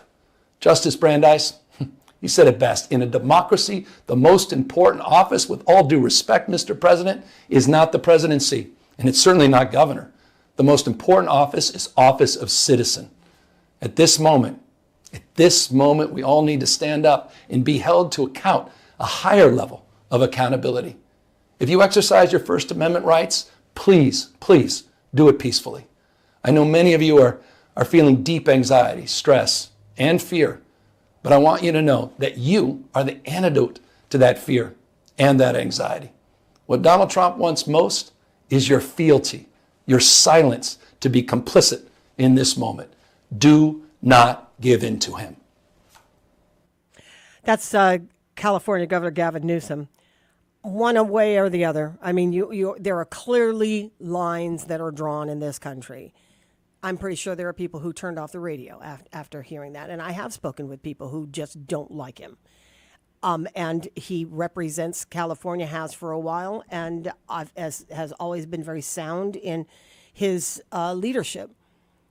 When on the other coast of America, you will see how Donald Trump is now pushing upon all of us this lean in on the military. He tried to do this. We're talking about the big parade, right? They tried to do this in his first term. And he was quickly shot down by members of Congress, and some advisors even quietly told him, you can't do that because the optics make you look like a dictator. But he was only in training shoes at the time that he became the president the first time around. And I think that during the Biden administration, he had time to rethink the stuff that he didn't think about the first time. And I think that he's realizing, or has realized, that if you want to be the most powerful person, you're going to have to look like the most powerful person. And the most powerful person will display all of its armament. It'll flex its muscles. A powerful person will go out there and demean people who are in competition with him or don't believe in his powers. And in this case, using the military, the mightiest of troops in all of the globe, he has waiting on him hand and foot, making him even more superior than the military leaders who know far more about leadership and running millions of troops. Well, over years. So we've got military forces at his command. No other president has done this, except for in a time of war. But he has military forces on either side of our continent, arriving by the thousands in California under the guise of defending federal buildings and federal troops that have been dispatched there to quell these riots or quell these protests. And on the other side of the coast, there is an assembly of military force that's being brought together to show his military might on no other better day to coincide with his birthday. Thank God the Army is celebrating its 250th. Otherwise, how would he justify having a birthday party pulling out troops of that magnitude? And what it says to all of us, what he's trying to say to all of us is exactly that. Fear it. Be wary of it. Don't even bother to try to fight it. And if you're a peon like us, we have zero impact on it, but he has a mighty sword that will cut us off at our knees through federal funding.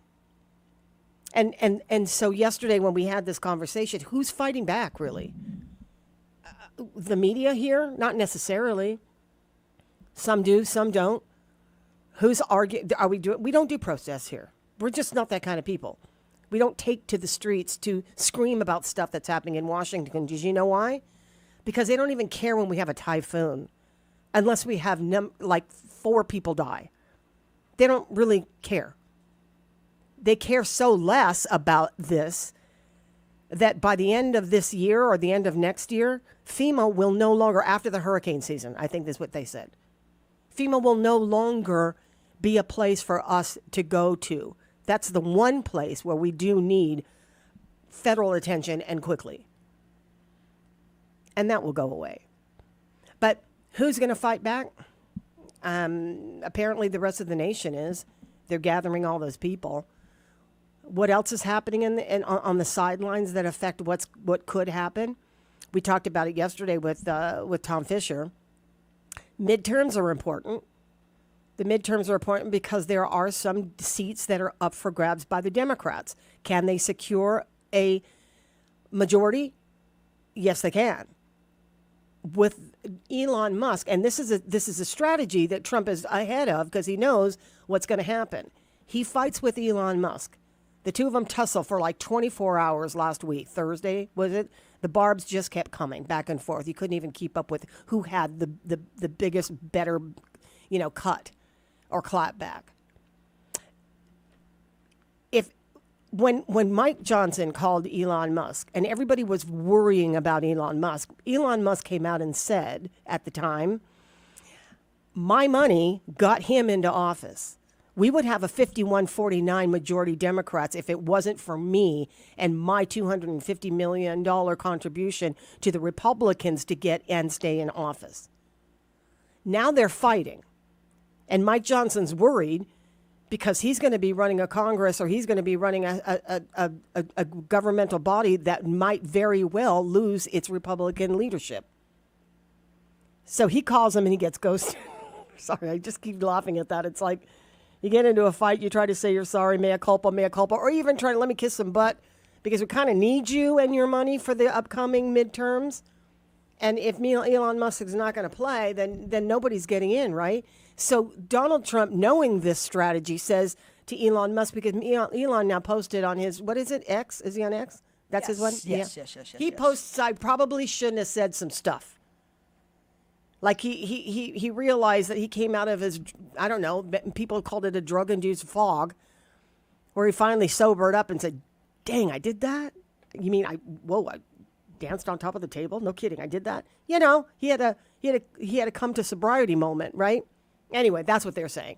So he's now coming back saying, yeah, I probably said some things I shouldn't have said. And the president, on the other hand, is like, too late.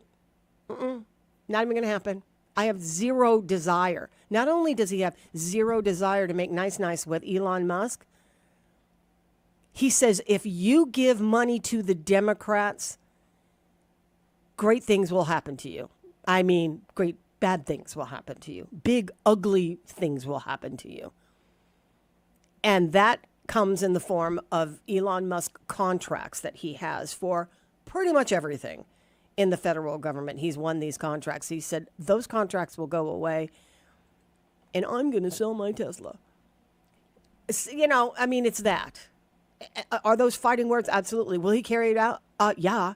The sting of Donald Trump is not a joke, right? And so that is the point. You're not seriously going to go up against the man, right? But with these thousands of people who across the country, especially on the East Coast now, are marching down the main streets of these big cities and calling attention to this. America is starting to fight back against this. And guess what? We're just 6 months in. This is like 6 months. Where in history have you seen, when you were alive now, where have you seen the first 6 months, forget the year, of a new administration are people taking to the streets by the millions to fight against the administration that they just voted in, the majority of America did? Talk about your voters' remorse. It's playing out over there.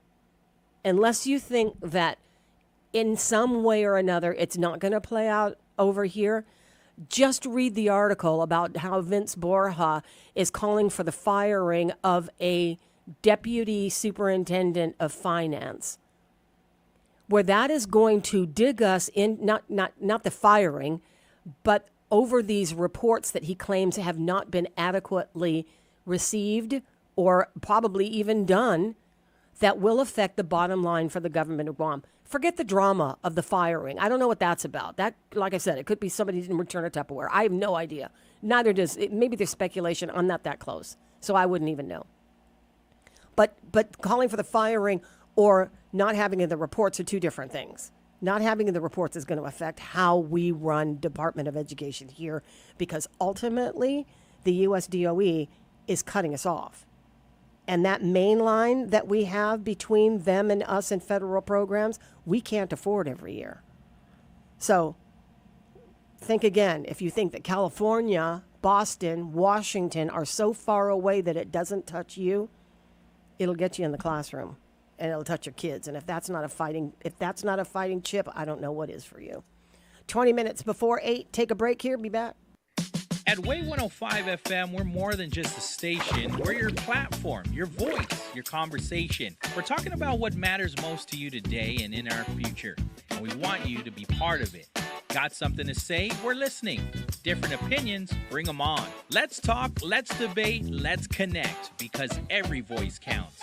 Call or WhatsApp us at 671-922-1051. And if that line's busy, hit us up at 922-1052. This is Talk Radio for everyone. This is Wave 105 FM, the Talk of Guam. Hafa Adai, Guam. Good morning, everyone. Welcome back. 7:40 on a Thursday morning here on the Wave 105 FM. And the studio lines are available. Give us a call, Guam, at 922-1051 or 1052. It's time for your local headlines for you right now with Skylar Obispo from the Marianas Business Journal and the Guam Business Magazine. It's proudly brought to you by McDonald's. I'm loving it. Buenas and Hafa Adai. Here's the latest from the Marianas Business Journal. A major realignment in the Guam Department of Education's leadership has been planned and discussed, according to GDOE Superintendent Eric Swanson. According to GDOE spokesperson Damon Michael, Swanson said that the changes will be placed into action in the near future.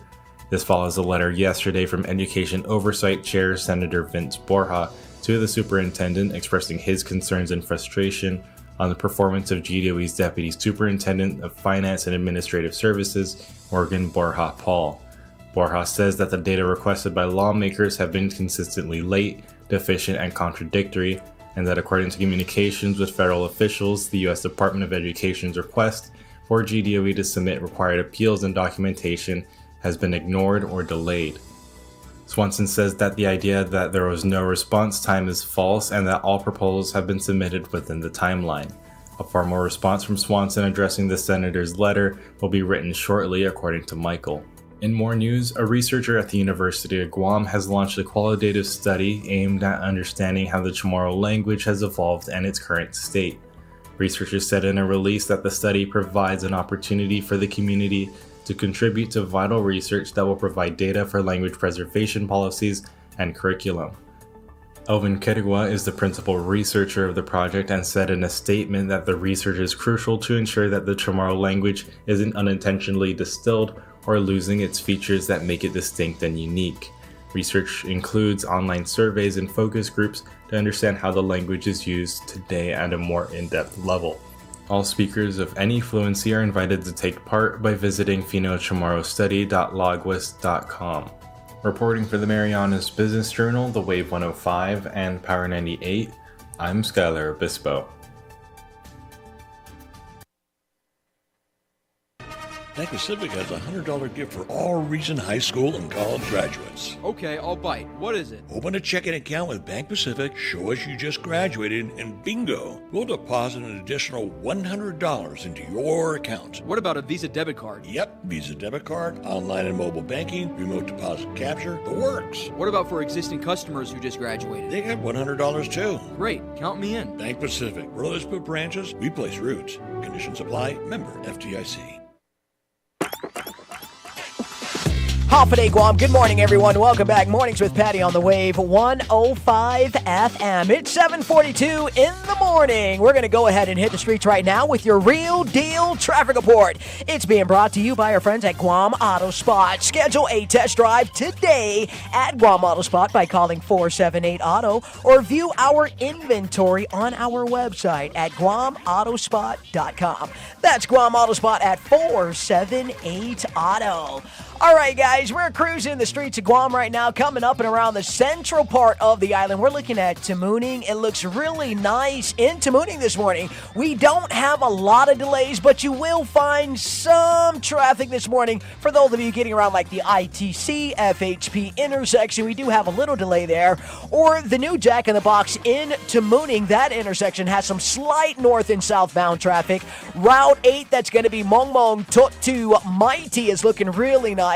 Till you get up and around that Payless traffic light intersection, you will find a slight delay there, or coming up and around KFC in Barrigada. It is summer school on the streets of Guam, so you will find a couple of our kids on the streets. So please, guys, let's all watch our speed limit. Let's keep our eyes on the roads, no texting and driving, and do allow braking distance between yourself and the vehicle in front of you. Let's not tailgate each other this morning.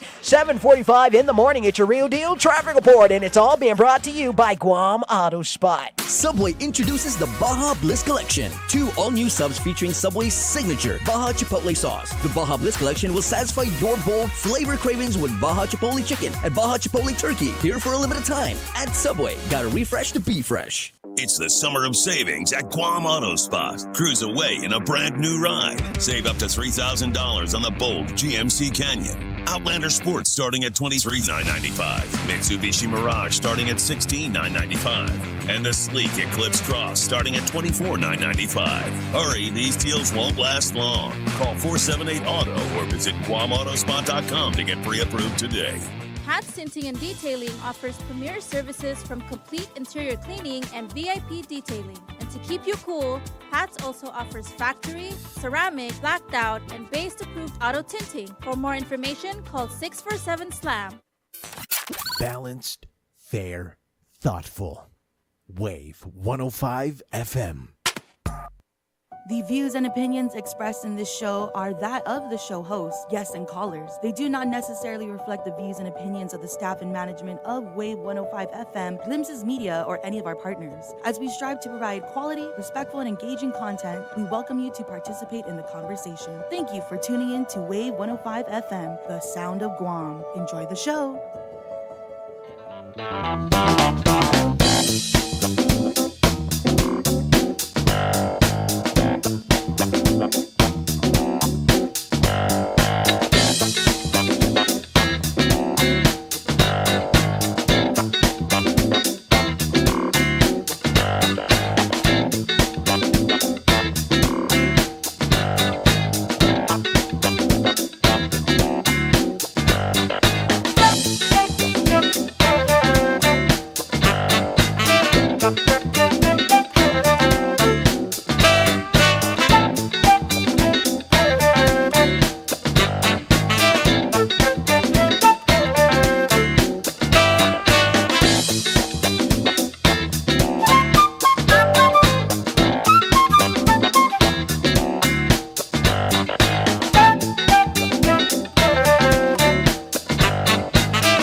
Kids over at Power 98.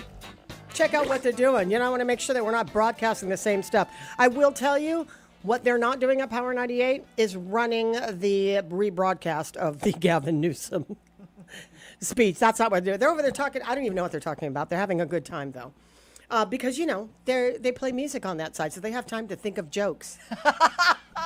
I'm on this side going, I have time to go to the bathroom and just enough time to get back in time. But anyway, what are you eating for breakfast? Because I got nothing. It's a long day today. It'll be a long day for all of us, I think. It's been a long. Well, noon is a long day for me to be at work. I guess I probably should have clarified that. But yeah, it's gonna be a longer day today. I appreciate the conversations that we have been having. The Department of Education was just in touch with us. This is Eric Swanson. We've had some conversation, obviously, yesterday about the BBMR reporting $52 million. We talked to Frank Bloss about a bunch of other things that are happening out there. But today we're kind of focused on one really big headline that poured in yesterday. I don't know if it came in too late for it to grace the front pages. I actually haven't seen the front page, but that we are going to, first of all, get charged another $1, or at least it's up for recommendation, a $2 surcharge to call 911. I didn't even know there was one to call 911 now. There's like it's $1 if you call 911 for emergency help. And you know, it works in the favor, right? I mean, when you're talking about life or death situations, money doesn't come to mind. You know, and I'm talking about in an active emergency. I'm not talking about thinking about whether you should do something. I'm talking about the necessity to get emergency medical services to your front door or to a scene. You don't stop to think about whether or not you can afford $2 to do it. It's not like when you it's not like when you're sick and you never have gone to the doctor and then something pops up and then suddenly you're in ER. It's not like you have a thought process as to why you didn't go to the doctor. You didn't go to the doctor because you don't have money to go to the doctor. You don't have insurance or you're underinsured. There's going to be an out-of-pocket cost. Sometimes it's $20 for the visit. Sometimes it's $40. Sometimes you got to meet your deductible, and so you're really paying some big money out of pocket. So you tend not to go. I'll wait and wait and wait. I kind of feel good about that. Well, you should call in then. Hang on. You should call in then. Somebody just was talking about 911. Okay, so it's not the same thought process. So when it says it's going to, they might, increase charge because it helps with meeting, the operations of the fire department. This is kind of one of those charges where you go, okay, yeah, not a big deal. But if they charged you another $2 on your driver's license, I think all hell would break loose in this town because it's hard to get a driver's license. I mean, it's not hard by law if you are entitled to a driver's license and you're of age and, blah, blah, blah. But it's hard to get it. The process, the logistics of going to Rev and Tax and standing in a line and blah, all of that. Hell, that is when you have to get your driver's license. You'd be like, $5? No way. There's no improvement in the services. You only raise the rate if you're also going to improve the services in addition to what you're charging for the food, right? And so I don't think that anybody is arguing necessarily against the $2 because when you are standing there feeling a little numb on your arm and your kind of face is twisting and your heart rate is high or whatever the symptoms are, you would pay $1,000 to make that phone call. You might even pay more because clearly you're giving your life to make that phone call. So $2, drop in the bucket. Carlotta Leon Guerrero, when she was senator, I'm understanding you were the one who created the dollar surcharge? Yes. Good morning, Patty. Good morning. Good morning to your listeners. I was the telecommunications chair at the time, and what happened was the folks came in from the 911 system. I asked them to come in and have a meeting with them, and they described our current, at that moment, our 911 system as antiquated. So when you hear antiquated associated with the 911 system, that's kind of what spurred me into action. And the reason why I had called them in is there had been a case where somebody was calling 911 and the responders could not connect where that phone call was, where that address was to get to that location in time. And there was a tragic death. And so it was because of when I brought them in and they said our system is antiquated. So that's what happened. But what really surprised me is I was almost not able to pass that bill is because I thought, okay, just adding $1 surcharge to every phone is going to be like an insurance policy. Everybody will see the wisdom of this. But I probably got 300 phone calls from people on fixed income, and it became their phone, his wife's phone, his phone, so it might be 3 phones in a house. That $3 a month was enough to make them call a senator and call a bunch of senators. So I'm sure lawmakers don't take surcharges just adding $1. Don't take it lightly, because that means something to somebody's pocketbook. But you have to argue that 911 must keep up with the demands and the technology. I don't think that anybody would argue that point. And again, like I said, when it's in the case of emergencies, you don't think twice about a 911 call if you know it's going to cost you $1 or $2, right? If you're literally giving your life for the call, you're going to make the call. But and so how did that iron itself out with multiple? You're saying multiple people in the household have a phone. I mean, that how would you don't split that up? I mean, you're not. No, charging. I just had to take the body blows and go out there and get the votes. Yeah, because you can't break it up. I couldn't make it right. I couldn't deliver it, and I couldn't argue when they're saying this helps me with putting food on the table, or that's 2 loaves of bread, or whatever they were saying at the time. So I just had to, sometimes being a leader is a little tough, and that would be an example of having to just kind of push through that. So adding surcharges are not easy. No, they aren't. And that's why I'm saying that sometimes it is, depending on what the service is, I think that you would have a great big problem if you were trying to raise the fee on a driver's license right now. Because if you've seen my driver's license, the back of it is no longer there. Like that whole barcode that nobody uses, that's like hanging on its last thread. So, or the logistics of getting a driver's license in Guam is just, it's painful. But what year was this that happened? Oh, this was probably maybe 2000. So this was 25 was a while years ago. So 25 years ago.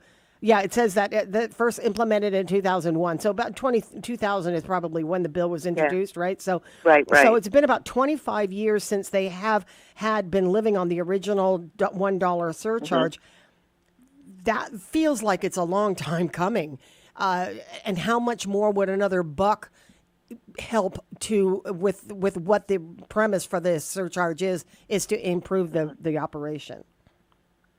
The reason why I added the surcharge to give them that funding is so that they would have something in addition to the general fund that they could put towards purchases of new technology and training, so that they could keep up. You never want the system to ever again be called antiquated. So I haven't read what their plan is, and I'm not sure about the specifics. So I'm just speaking to the need to have them be able to keep up. And if they say they need this for operations or they need this to keep up, I've backed that before, because I wanted them, the first responders, to get the type of technology and equipment that they say they need.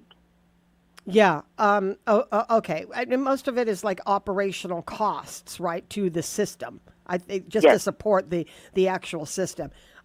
Captain Burrier, in addition to this, is talking about increasing the surcharge or the fee for fire inspections, saying that they have to revise it because he points out that it's as expensive for a small business to pay the fee as is a two-month hotel, and who's getting a bigger, like a two-month hotel is being charged the same as a small business, and somebody's not getting it. So $2. Apparently, the finance senator Chris Dueñas says that's not going to be an issue. He doesn't think it's a big deal. I don't think it is either. I think maybe you took the body blows first because you paved the way for people to realize that if you want to call 911 and you want to make sure you're going to get it through, first of all, someone's got to pay for that. So, well, thanks a lot for taking one for the team 25 years ago. Well, I have to tell you, I took more body blows. That's why I had to call in, because I still remember those body blows. I took more body blows for that than I did for anything else, including privatizing GTA or adding irreconcilable differences. So some significant things, but that one I still feel. We were just talking about the privatization of GTA, and I was trying to remember who was the senator that made that happen, and it was you. The stories about that one too. Well, and the reason I was having a conversation a couple days ago on the privatization in that we were talking about the hospital and and I think it was with Dr. Wynn. We were talking about, or was it when we were talking about? I can't remember who it was, but we were discussing the need to figure out how to deal with the Guam Memorial Hospital, and one of the plans would definitely be a difference between letting the hospital continue to run itself, enter into a PPP, or outright sell it. And the example they were using of the last time, the government of Guam sloughed off one of its departments was GTA. Everybody didn't think that it could happen. But at the time that it was happening, what was the mindset? I mean, I just remember some of the nightmare stories, as you well do, that you pick up the phone and sometimes it would just be a busy signal, or sometimes you pick up the phone and there was somebody else's line on, household on, because it was a party line. But Guam's telephone system up until right before the privatization wasn't doing us any good. What happened, what drove it is that GTA had huge debt. It had borrowed over $200 million on the bond market to build out GTA. So a lot of that was still left. It still had like $280 million left on it, $250 million left on it. And what had happened is all these federal laws opened up telecommunications. So everybody could come in and now start providing services. So there were a lot of companies that were doing telephone services and cellular and radio and paging. All those services just grew with these businesses that established. And then what was going to happen is they were going to take all of this away from GTA. Because they could move faster. They didn't have boards. They didn't have to go to the legislature. They didn't have to go to, they weren't as regulated as GTA was. And so GTA would have been left with the customer that's on a landline that's 3 miles into the jungle, and an elderly lady on a fixed rate. So they would have been left with the hard things. And these businesses would have come in and picked up a hotel that has 600 phone lines, picked up another hotel with 600 phone lines. So they were going to cherry pick GTA's revenue capabilities, leave them with the non-revenue, must deliver these kind of services. And then GTA would have been having to pay down the debt with this loss of revenue. So those were the scenarios that came into play that drove the urgency of it. And I remember some of the pushback, because it seemed like a good idea at the time, but the pushback, I think a lot of it, talk about body blows, coming from the employees themselves that knew if it was going to be a privatized business now, they were all standing to lose their jobs. So that protected GovGuam worker would have a very short life. So I remember there was a plan that they would transition into, and then eventually they would handpick the people who were performing for GTA, the new company. GTA employees put up such a fuss, and there was the beginning of sabotaging the system, and they were protesting, and they showed up at the legislature, the first that I had, with a bucket truck and an effigy of me swinging from a bucket truck. No kidding. Where was I? I don't remember there was all this going on. And of 21 senators, I was the only one sitting there for the very first public hearing. So, I mean, when I say it was rough. But so I got that and I heard that. So the only way that it was going to happen is the employees had to have a role.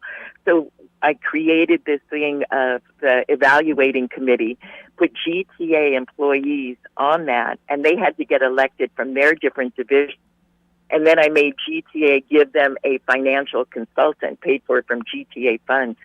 So the employees had their own firepower and their own vote, and they were able to start driving the protections that they would see or need or would agree to. That's what it took.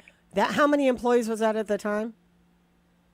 Oh, I can't remember. So one of the years, what I did when I couldn't move the vote, but because it was election year, I passed this law that did the priority placement. Anybody at GTA that couldn't stand this kind of back and forth, chainsaw of what was going on, they could jump over to qualified positions within the government and go to the front of the line.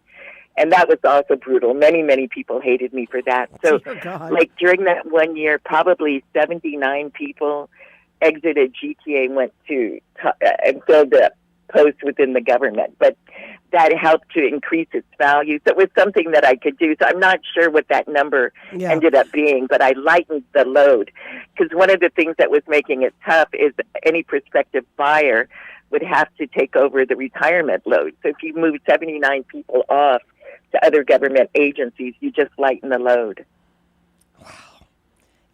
I guess the takeaway from this is that you were hung from the top of a bucket truck?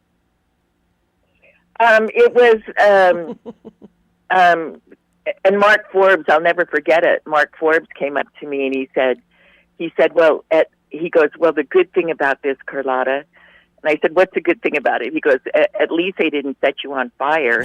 You're not burning. You're just hanging. So they were very, very. But what I'm saying, that strength of what they did, is they forced me to give them a role. It wasn't going to happen without them, and I got that. So that forced me to put them at the table with advisors so that they can pick and choose and help craft what that deal ended up looking like. Did anybody, I'm still stuck on the effigy, but has there anybody else been hung in effigy recently? I feel like there has, but I don't remember who.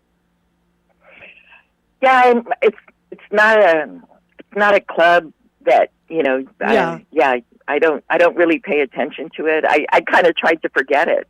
Well, then you just told the wrong person. You just told the wrong person about. Anyway, I didn't know that. I didn't realize. I could see how serious that Guam employees get in the protection of their job. I just didn't know they would go there. I don't think that they do that anymore. But to your point, thanks, Car. I appreciate the historical knowledge of GTA because it was important. At the time, I was really racking my brains. I knew it was you. You had a hand. I just didn't know it was you and the whole thing. So your value to me just grew. Oh my God! All right.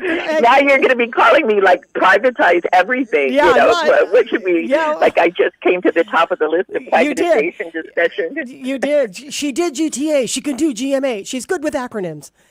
Something like that. That's the pitch. Hey, thanks a lot, friend. I'll talk to you soon.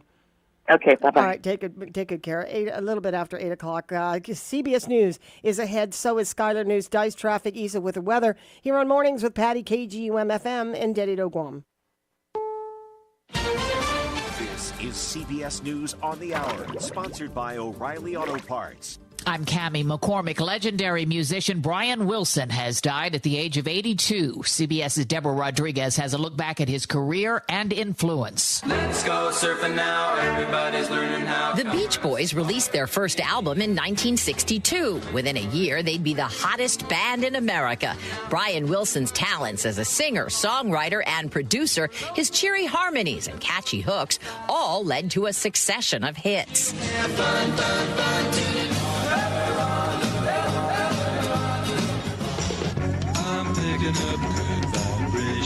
When Brian Wilson was being honored at the Kennedy Center in 2008, folk singer Art Garfunkel called him our Mozart of rock and roll. Deborah Rodriguez, CBS News. There has been a partial verdict in the retrial of movie mogul Harvey Weinstein. CBS's Matt Piper has that. The jury convicted the former studio boss of forcibly subjecting a woman to a criminal sexual act in 2006.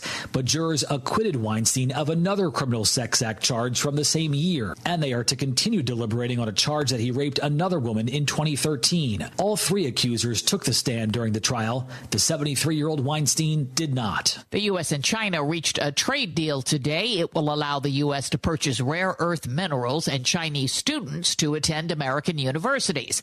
But the tariffs on Chinese goods remain at 55% for now. CBS's Kelly O'Grady at the New York Stock Exchange. I just spoke to a number of businesses taking the temperature of how are you feeling about the fact that tariffs will stay in place at their current level. And the feeling was, okay, I'm glad it's not going back up to over 100%, but this still does meaningfully impact their businesses, their operations. A curfew last night in downtown Los Angeles led to some arrests, but calm tensions overall. Still, the immigration raids continue, and some businesses are finding it difficult to keep their doors open. Michael Wallace says that. In Vernon, California, southeast of Los Angeles, this warehouse manager who wanted to remain anonymous says a third of his workers called out sick yesterday. And my productivity level goes down. His workers were spooked by a viral video claiming to show an ICE raid at a factory just down the street the day before. It turns out that video was shot in Nebraska, but the damage has been done. This tells more people to stay home. More videos, they're not going to come to work. He doesn't know how long he can stay open. It's killing the business drastically. Michael Wallace, CBS News. On Wall Street, investors are still digesting the U.S.-China trade deal and the latest inflation numbers. The Dow Jones Industrials are down 35 points. This is CBS News. Think O'Reilly Auto Parts for all your car care needs. Get the parts and service you need fast from the professional parts people at O'Reilly Auto Parts. When you're hiring, have you ever felt like you're missing out on meeting truly great candidates for your roles? It seems impossible to find them, but they have to be out there somewhere, right? Well, they're not hard to find when you know where to go, and that place is ZipRecruiter. And right now, you can try ZipRecruiter for free at ZipRecruiter.com/free. ZipRecruiter helps 10 million people with their job search every day. And because these people are actively looking for jobs just like yours, it's easy to find the right person right away. In fact, 4 out of 5 employers who post on ZipRecruiter get a quality candidate within the first day. But if you're not using ZipRecruiter, you're missing out. So see what it's like when the impossible is easy. When you go to ZipRecruiter.com/free right now to try ZipRecruiter for free. Once again, that's ZipRecruiter.com/free. ZipRecruiter.com/free. Never miss out on great candidates with ZipRecruiter. An entertainment giant plans to break ground on some new concert sites, as Steve Kathan reports. Live Nation says it's building 18 new concert venues across the country, everything from small clubs to large outdoor amphitheaters. The company says they'll open over the next year and a half at a cost of $1 billion. Live Nation already has 150 venues. The new projects are built as a way to reach smaller markets. Places like Allentown, Pennsylvania and Virginia Beach are on the list, but so are larger cities like Atlanta, Denver, and Seattle. Steve Kathan, CBS News. Scientists say Greenland's ice sheet melted 17 times faster than the past average during a May heat wave that also hit Iceland. The Arctic region is on the front line of global warming, heating up 4 times faster than the rest of the planet.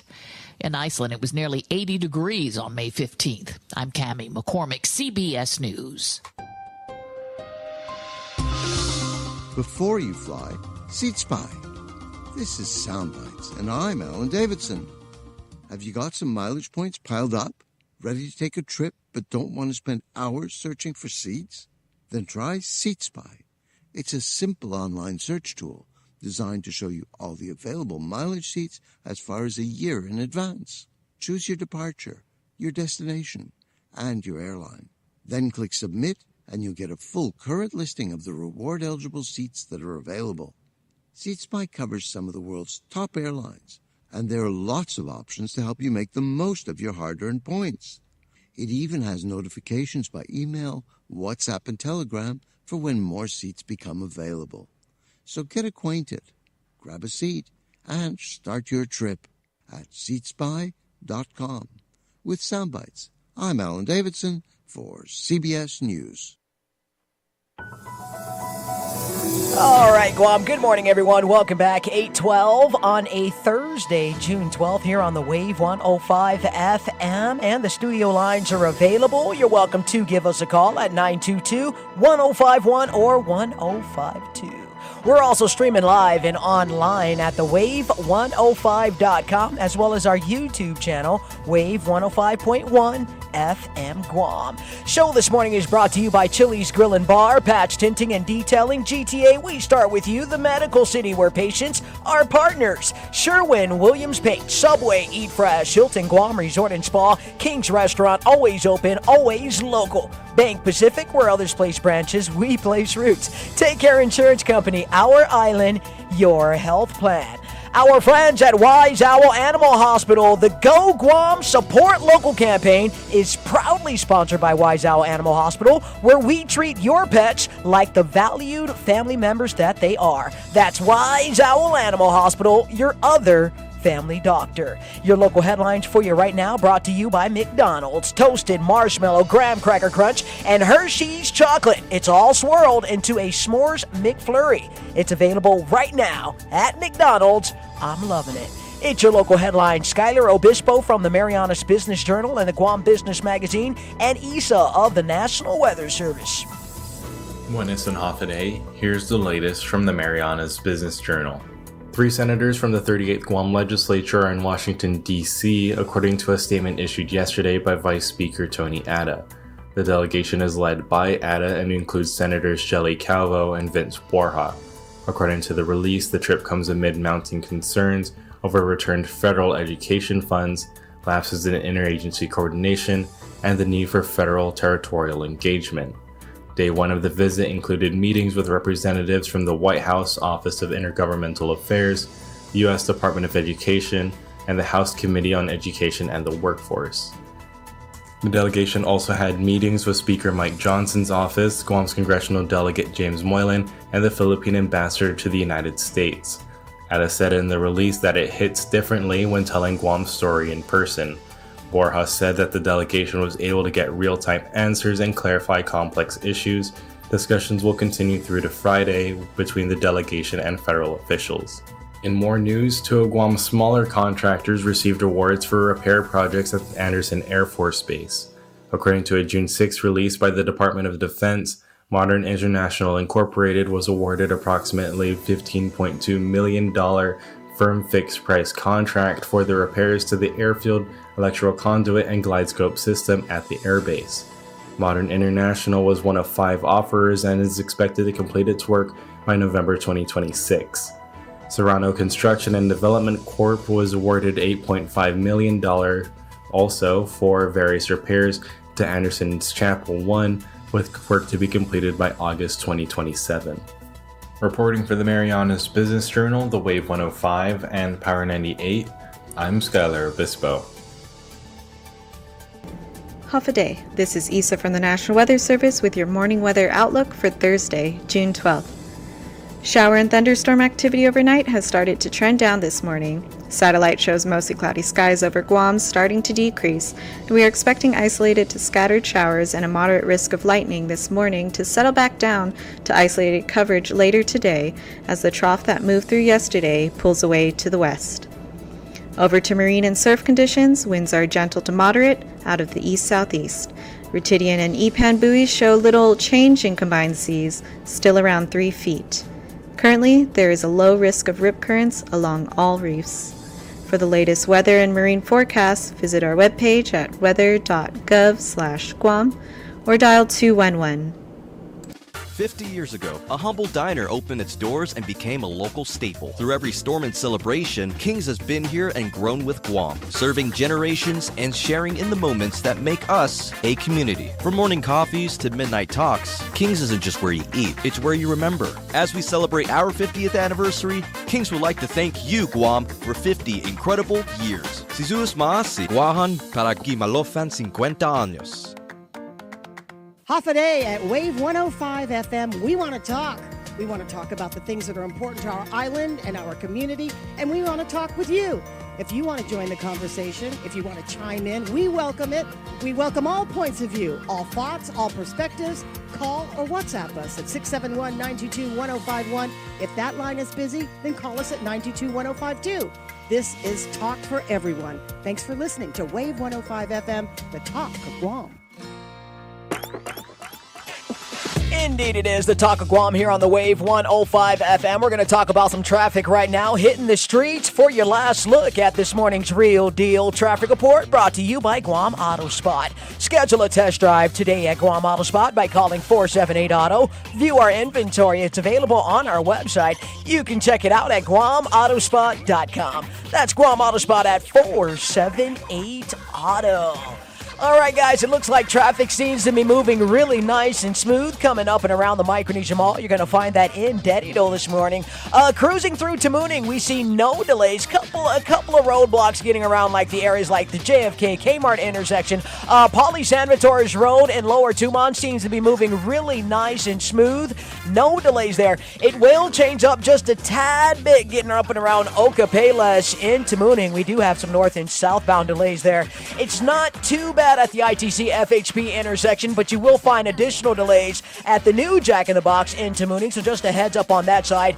East Hagåtña, Dow Rent-to-Own has some north and southbound delays there. Route 8 is looking really nice. Let's watch our speed limit this morning. Eyes on the roads, no texting and driving. Allow some braking distance between yourself and the vehicle in front of you, and we should all be safe this morning. It's a Real Deal Traffic Report for Mornings with Patti here on the Wave 105 FM, and it's all brought to you by Guam Auto Spot. Think you've got what it takes to win? Tune in every Friday on Wave 105 FM with Patti Arroyo for the Hilton Trivia Challenge.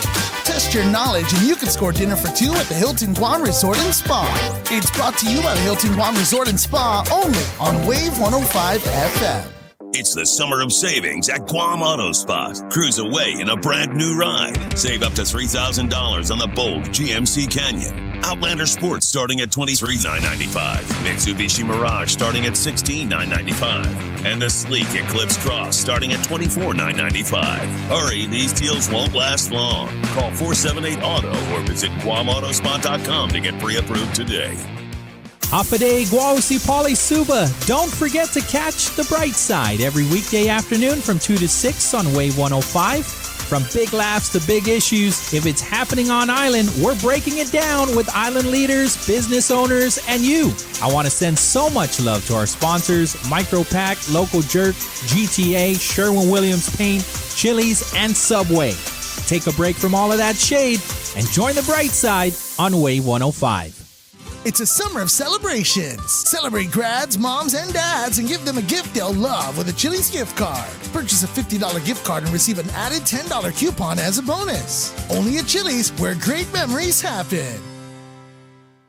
Are you planning a trip to the Philippines? Why not come back feeling healthier and more rejuvenated? At the Medical City, we offer world-class healthcare services, including comprehensive executive checkups and top-tier aesthetic treatments for as low as $530. Imagine lounging on white sandy beaches, shopping at top-tier shopping centers, and indulging in premium healthcare all in one vacation. Book your getaway now and experience the best of both worlds. The Medical City, your trusted partner in health. Looking for the perfect place to shop, dine, and relax? Aganya Shopping Center is your one-stop destination for family fun, exclusive deals, and exciting events to celebrate local all year long. Grab a bite from your favorite restaurants, shop your favorite stores, support a small business pop-up, check out the second floor marketplace, and treat yourself at our salons. Stay connected and follow us at Aganya Center on Facebook and Instagram. Open daily from 10 a.m. to 8 p.m. Hafa Adai, Guam. Engage in a conversation made for the veterans of Guam with Johnny and Miss Bobby. We want to hear concerns and comments. Tune in every Wednesday for our new time, 10 a.m. to 12 p.m. on Wave 105, the Talk of Guam.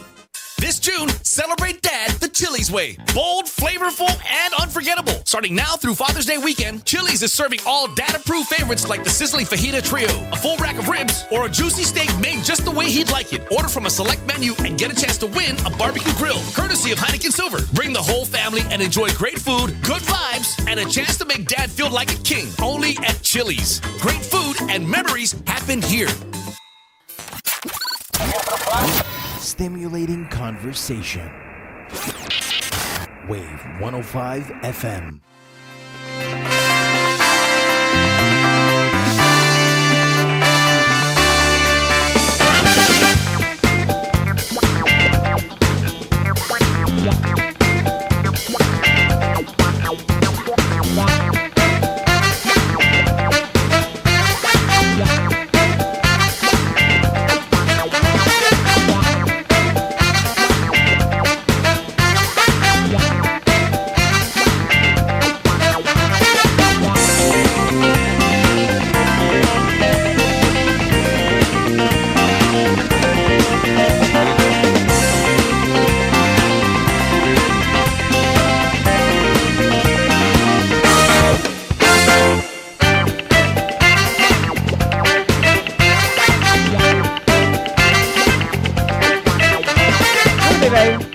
groovy, baby. In fact, all the tunes that you've been playing lately have been, it's kind of hitting a time period that's just reminding me of my childhood. Oh, there you go. Yeah, okay, that's old people music. Thanks. All right.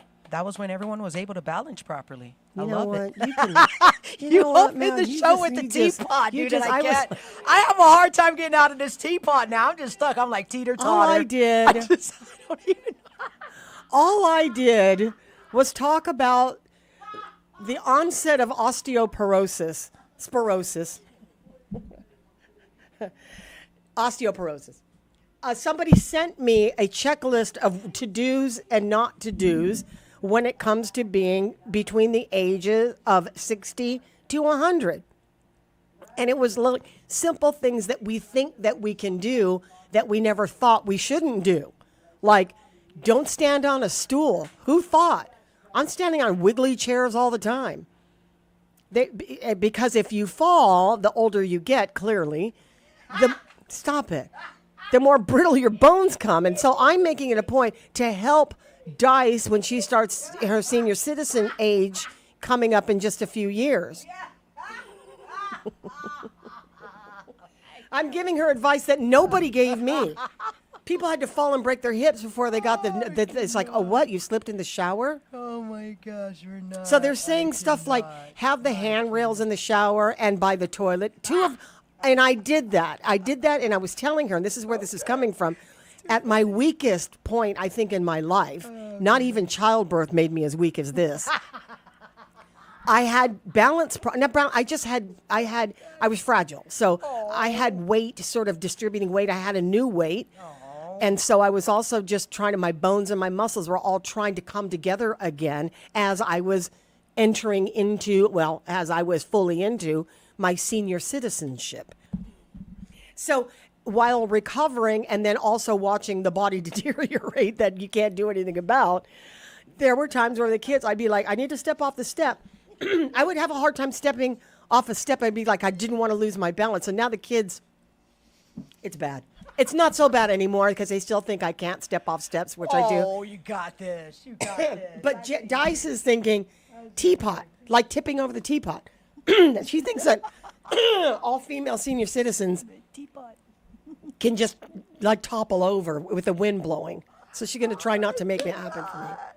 I cannot. I'm looking at all these old women differently. But ma'am, hold the wall. Hold the wall. Hold the wall. And Ma'am, they say they said don't hold the wall when you're putting on your underwear. Don't hold it. Don't lean up against the wall to put on your underwear. You're not going to fall. Because some people can't lift one leg or the other and balance on one leg to put your foot in either your pants or your undergarments, right? Got you. Okay, don't hold on the wall. Yeah, so they say go and sit down on the bed, sit down on the bed and put your bottom half garments on. I did. You know what? I feel bad for you guys now. Well, okay. I mean, give you guys an extra 20 minutes to get ready. You know what? I'll beat you up them stairs. Like extra 20. They're gonna. I will beat you up them stairs. I will. I promise that. I know you will. I promise that. You know what? I bet you will. I'm sure. Yeah, actually, you take 2 times. You take. I'm gonna let you win. No, I know that. That's why I'm not even gonna have the contest. Patty, you so fast. Oh yeah. That's what they. That's what they. Yes, Miss Margaret. Miss Margaret, you are doing so well chewing your food. Know what, Miss Margaret? You don't need any teeth to chew your food. You're doing just fine, ma'am. That'll be you later. Oh, gosh. Note to self, an audience, remind me if I'm ever considering who's going to be a caregiver, please don't let me consider Dice. Because Dice is like, what you mean you can't stand up? What you saying you can't get there and wash your own feet? I ain't putting on them underwear. That's her. I ain't putting on your underwear. You better figure it out, ma'am. Oh my God. I'm going to reach you up them stairs. And you know the thing about it is, she'll be doing that because she thinks she's helping. It's like the tough love stuff. I gotta stop, It's tough man. love. You inject that I tell you, medicine into your own thigh. What, you don't have 2 hands? Oh, you don't. You're right. Let me do that for you, miss. Oh, man. We're going to have elders throwing their dentures at me. I'm going to stop laughing at y'all. I'm good. Now. Yeah, I'm man. Good. I'm good. You better be careful. Somebody they might hang you an effigy off a bucket truck. I'm looking at. I'm like, oh my God, it's an ensure riot. I cannot. I love you guys. I love y'all so much. I cannot today. Man. That's pretty good, though. I'm done. And Shariah. I'm good. That is. I'm good. I'm done. I love all of y'all. Okay. I got a feeling there's just more. I think I'm just give me another hour. I'm gonna hibernate at work. I'm gonna give myself an I did. I am. I'm gonna work an extra hour today just to be safe. Yo. I'm gonna stay back. No, you're gonna have to massage my feet for that one. I'll make you go there. You're gonna massage my feet. And Shariah. That's a good one though. I gotta say. I'm done. Speaking of Ensure. Yes, ma'am. Happy sacerdotal anniversary. Sacerdotal anniversary to Father Paul Goffigan. Nice. He's 21. I said to him, 21 looks good on you. Yes. And he goes, it feels good to be a 21-year-old priest. I'm totally legal now. And I go, yeah, you can drink the wine. So he's actually celebrating the anniversary of his priesthood. They call it a sacerdotal anniversary. So 21 years, followed by Archbishop Ryan Jimenez, who just celebrated his sacerdotal anniversary this past week too. Yeah, well done, Father Paul Goffigan. 21 years a priest. Very nice. Let's go to the phone. Peter, are you back from your trip? Are you calling me from Japan? No, I'm back. Okay, all right. So what's on your? Go ahead. What was that? No, go ahead. I'm listening. No, I was kind of worried about going there because I don't speak Japanese and I haven't been there in over 20 years. Yeah. And come to find out, most people speak better English than me over there. Yeah, I think that because there's such a huge influx of English-speaking tourists there now. Japan's the new Philippines for us. Right. So, I think there are a lot of people who have to get along, and people ask for directions all the time. Who was it I talked to that they went there and they were asking somebody for directions and they looked straight at them with zero response and I don't know. You're not even talking to me in Japanese, so I'm not even answering. But yeah, that's really cool. So, how was it? Where did you go, by the way? All right, we took the kids to Disneyland and Disney Sea, but then we also hit up a few of the aquariums because my boy really loves oceans. Cool. Anyways, a lot of Indians over there in the service industry. The India from India, not Native Americans. Right. Yeah, a ton of them. I'm like, wow. Wow. Okay. But I guess because Japan's. They're not reproducing as much as other countries, right? So they have to bring in foreign labor. Wow. Something to ponder. Actually, something to look into. I'd be curious to find out what that society looks like, what the population is. A lot of people. I mean, Japan. Do you not agree that Japan is got the most common sense about daily comforts than any other country that might be out there? Oh yeah, we were just commenting. Me and my wife were just talking about how everything was super convenient. You go into the public restrooms; they're clean, but they've thought of everything. They've thought of everything like places where to put your purse and your bags and your beverages or whatever, your children even. Yeah. Yeah. It's. You know what? Like, I'm sorry. Go ahead. No, I told her, I said, well, we're dealing with like a 10,000-year-old civilization. We're not dealing with, folks that just learned how to drive yesterday. Yeah. The interesting thing is the bathrooms is our first introduction to how convenient and how on point they are about comfort. And it's common sense stuff, right? So I'd gone into a bathroom in Japan for the very first time, having been in Japan. And I was like, dang, everything works here. That's cool. Oh, that's cool. And then that's just me standing at the front door, right? Then I go in one of the stalls. I'm like, where's the toilet? No. That's not how we're going to use the bathroom today. They do the toiletless ones where the drain and everything is on the floor. Women in America are not used to that unless we invade the boys' bathroom. That's only because the line is too long for the female bathroom at the concert. But other than that, that's not how we do our business. And it was very foreign to be able to be in a receptacle that you can't sit down. You don't even know what I'm talking about, do you? I do, because that's how the toilets are even for men in Afghanistan. Okay, but I'm just saying for women, it's a whole part of it's a whole anatomy thing, right? So it's different. Well, not an anatomy thing, but it's just the comfort level. Anyway, let's get off this topic. What did you call for? Oh, I just called to say hello and talk about my trip. But I also did recently watch something about Donald Trump. You know, you're familiar with Rachel Maddow, right? Yes, very much. Yeah, so. and she was just going through, you know, some of the things that he stands for and that he is. And the bottom line was, the question was, you know, it's not about him. We all know what a horrible person he is, but it's how much are we, the rest of the United States, willing to let him get away with? Exactly. You know, and then when she was going through the litany of things that he is, like, you know, corrupt, self-enrichment, disrespectful of the law, disrespectful of the other branches of government, I said, wait a minute, that sounds so familiar. And he's also in his second term. It's a MAGA creed, Peter. It's a MAGA creed. It's adopted by very strong MAGA Republicans who go to Washington and they assure the president and the administration that Guam is on their side, that Guam is 100% behind the president, where he thought he could go there and make that statement for everybody on Guam. Guam stands behind you, when in fact the opposite is true. We don't 100% stand behind him. But yeah, I see your point. Right, but you know, I was just thinking of how astonishing the parallels were, and then also too, as soon as I guess we can call him Don King now, snapped his finger, how quickly Dougie jumped on a plane to go kiss the ring. Well, that's what happened, right? And so to the point, though, your point that if we are seeing him do this, much more if he were governor, because apparently there's a veiled announcement of a candidacy in the Daily Post the other day. Well, it's not even that. It's what I've been saying all these years, right? To the legislature and to the judiciary and to the ethics prosecutor, what are you going to let him get away with?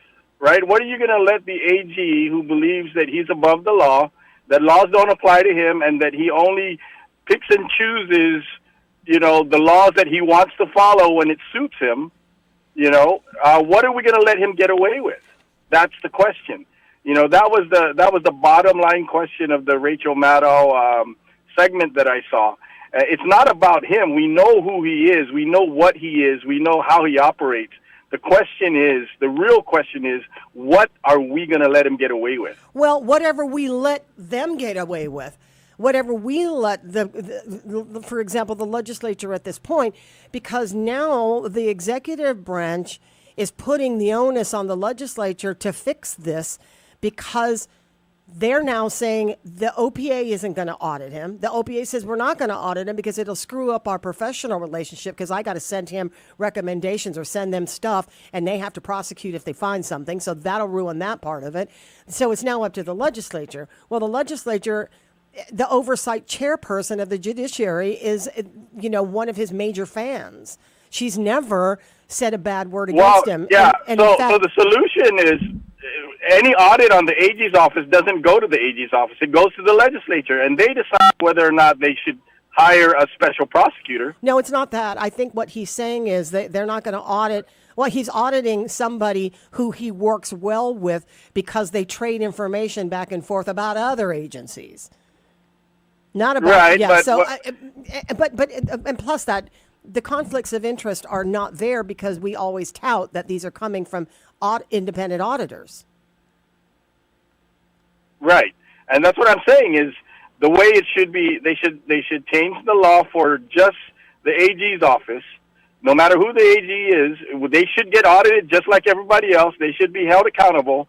But the results don't go to the AG's office. The results should go to the legislature, and then the legislature has to decide whether or not to hire a special prosecutor if there's something wrong. And the legislature right now is saying we're not inclined to to go too deep into any investigation or any oversight of the Attorney General's office as long as it's being played out in the third branch of government. So all three branches are tossing a hot potato because nobody wants to deal with it. Even the judiciary at the moment, after the Supreme Court has made recommendations, we still got an ethics prosecutor that's not an ethics prosecutor, ethics attorney. What do you call her? What do you compliance attorney? Okay, compliance attorney that for over a year has sat on this. Unless she's not sitting on it. More than that, the first referral was right after he sat down. Mm-hmm. That was regarding his use of the presiding judge as an endorsement. Yeah, Lamarina, right. Yeah. So, it's just the parallels are just astonishing, and the question is the same. What are we going to let him get away with, right? What are we going to let him get away with? That's the question. And the legislature seems to want to just feed him, feed the gremlin. That's all they want to do is just because they're scared of the gremlin, and that's what he is. He's a short little gremlin, and you feed him and he's drunk with power, and he'll just do more damage.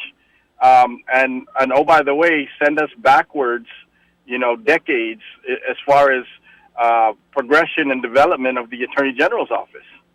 Yeah, it's gotten quite raw. It's raw. We're playing in a lower playing field now, where everything goes. You could, for example, you call him a short gremlin. I mean, I've never been a fan of name calling, but we dwell sometimes in that place because it's out of frustration for real.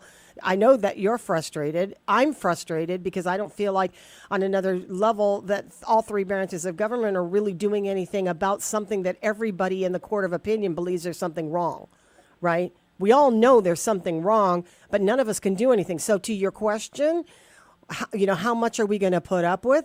We're going to put up with as much as these three branches of government are going to allow us to put up with, right? So how do we make a measure? What I'm really getting at is, Patti, is I see no one with courage except maybe Adaloop, who people say that they're pulling my strings, but it's more the other way around, like they're following my cue. Yeah, absolutely. Because I was the first one out the gate to sound the alarm, and finally somebody's doing something about it, and that's Adaloop. Right, but at the same time, there's really not a whole lot they can do about it other than to pass it on. Yeah, because they're going to court and they're holding his feet to the fire on the Dignity Project, for example. But for the most part, their hands are tied. Not that they're afraid to go up against him. Their hands are tied on the authority that they have over his office. Because they respect the law and they follow the law, but they're waiting for everybody else to do their jobs, and nobody's doing it. Well, right. So right now, as you're asking this question, I don't know, rhetorically, you really want somebody to answer it? Then what we do is we reanalyze these people, or take a review of these people that we put into office to make these decisions. If the majority of us can't stand it, then the majority of us should do something about it. And if the majority, I do see that Speaker Blas has been, giving him pushback. But then I thought, of all people, Sean Gumatauta would really, push back on him. But Sean seems to have drank the Kool-Aid. Wait, what he has Sean nothing doing? But praise for. He has nothing but praise for Doug. Example, I can't remember. You obviously. Well, I'm just saying that I thought because Sean grew up in the courts and knows how the things work and should be able to see what a travesty is going on with how Doug is running the AG's office. Okay. But every time I hear Sean Gumatauta talk about Doug, he's got nothing but praises. Well, yeah. Okay. Well, I don't know if there's Kool-Aid to drink out there. Is he Kool-Aid worthy? Is he cult worthy? Well, the maker of the Kool-Aid is Tello. We know that. The maker of the Kool-Aid is Tello. I don't give her that much power. I really don't. I don't give her that much power. Well, the Kool-Aid for Doug. Well, I mean, she sips it, whether or not she's she's stirring it. Oh, but remember, she's the one that stands up on the soapbox and says he's the hardest working person in Gov Guam. Little does she know that he's the hardest working at making Gov Guam, wasting Gov Guam taxpayer money and stealing it as well. So, okay. Got you. Yeah. I just got something in the mail. I haven't read it yet, but the headline for the news release out of Doug's office is criminal investigator Brian Cruz, litigation termination for leaking law firm documents. And it is a motion to dismiss in Brian versus Doug Moylan. Memo supporting motion to dismiss pursuant to Guam's CPPA. Yeah, don't believe the hype. It wasn't anything. It was a email that Doug sent about that was you. Very disparaging. Yeah, it was very disparaging, but that was it. There was no secrets. There was no privilege. And oh, by the way, it was to the entire agency. So guess what, Patty? That becomes a public document. Right. You can't leak a public document. Right. And that's how dumb Doug is. Yeah, but so this is a motion to dismiss, but Brian Cruz has already been through the CSC process. He already was already ruled in his favor, and he's already working at another place. Now he's just suing.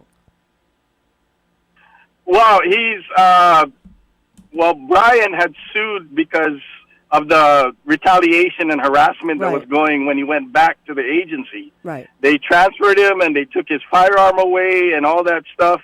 And basically neutered him.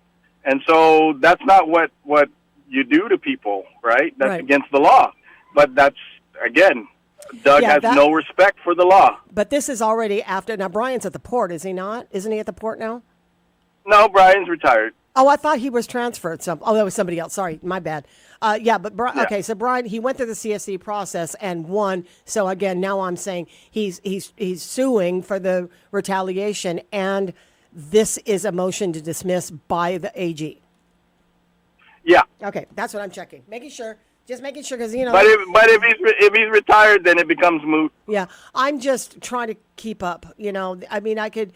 Yeah. There's a lot. There's a lot. It's hard to have my brain today. So yeah, okay, got you.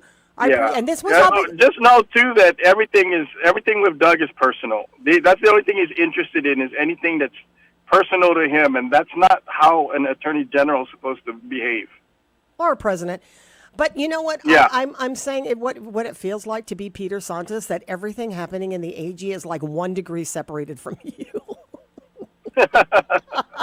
Sorry. Yeah. All right, Peter. Have a great day up there at the public defender's office, and hang in there. Oh yeah, of course. All right, take good Thank care. you. All right, it's my pleasure. Talk to you soon. Did I take that break? I didn't. Shoot. Let's do it. Be right back. This June, celebrate Dad the Chili's way. Bold, flavorful, and unforgettable. Starting now through Father's Day weekend, Chili's is serving all dad-approved favorites like the sizzling fajita trio, a full rack of ribs, or a juicy steak made just the way he'd like it. Order from a select menu and get a chance to win a barbecue grill, courtesy of Heineken Silver. Bring the whole family and enjoy great food, good vibes, and a chance to make Dad feel like a king. Only at Chili's. Great food and memories happen here.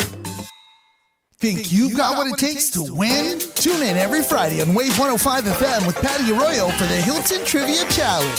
Test your knowledge and you can score dinner for 2 at the Hilton Guam Resort and Spa. It's brought to you by the Hilton Guam Resort and Spa only on Wave 105 FM. Are you planning a trip to the Philippines? Why not come back feeling healthier and more rejuvenated? At the Medical City, we offer world-class healthcare services, including comprehensive executive checkups and top-tier aesthetic treatments for as low as $530. Imagine lounging on white sandy beaches, shopping at top-tier shopping centers, and indulging in premium healthcare all in one vacation. Book your getaway now and experience the best of both worlds. The Medical City, your trusted partner in health. 50 years ago, a humble diner opened its doors and became a local staple. Through every storm and celebration, King's has been here and grown with Guam, serving generations and sharing in the moments that make us a community. From morning coffees to midnight talks, King's isn't just where you eat, it's where you remember. As we celebrate our 50th anniversary, King's would like to thank you, Guam, for 50 incredible years. Si Zeus maasi, Guahan para que malofan 50 años. Looking for the perfect place to shop, dine, and relax? Agenya Shopping Center is your one-stop destination for family fun, exclusive deals, and exciting events to celebrate local all year long. Grab a bite from your favorite restaurants, shop your favorite stores, support a small business pop-up, check out the second floor marketplace, and treat yourself at our salons. Stay connected and follow us at Agenya Center on Facebook and Instagram. Open daily from 10 a.m. to 8 p.m. One pill can kill. Fake pills often contain fentanyl. It only takes 2 milligrams of fentanyl, equivalent to a few grains of salt, to be lethal. Fake pills are often sold on social media platforms, making them available to anyone with a smartphone. Talk early and often to youth about the dangers of misusing prescription drugs and the lethal dangers of counterfeit drugs laced with fentanyl. Stay informed, stay safe. One pill can kill. This public service announcement is brought to you by the radio stations of Glimpses Media Group, Wave 105 FM, and Power 98. It's a summer of celebrations. Celebrate grads, moms, and dads and give them a gift they'll love with a Chili's gift card. Purchase a $50 gift card and receive an added $10 coupon as a bonus. Only at Chili's, where great memories happen. Hafa Adai, Guam. Engage in a conversation made for the veterans of Guam with Johnny and Miss Bobby. We want to hear concerns and comments. Tune in every Wednesday for our new time, 10 a.m. to 12 p.m. on Wave 105, the talk of Guam. Bank Pacific has a $100 gift for all recent high school and college graduates. Okay, I'll bite. What is it? Open a checking account with Bank Pacific, show us you just graduated, and bingo! We'll deposit an additional $100 into your account. What about a Visa debit card? Yep, Visa debit card, online and mobile banking, remote deposit capture, the works. What about for existing customers who just graduated? They got $100 too. Great, count me in. Bank Pacific, where others put branches, we place roots. Conditions apply, member FDIC. Sometimes you just need a little country in your life. Pull over on Guam's road to all country music, Route 99.5 FM. The best country music nonstop and queued up for you all day long. The latest and the greatest country music lives on Route 99.5 FM and on Route99FM.com. Tune in to Guam's only country music station, Route 99 FM.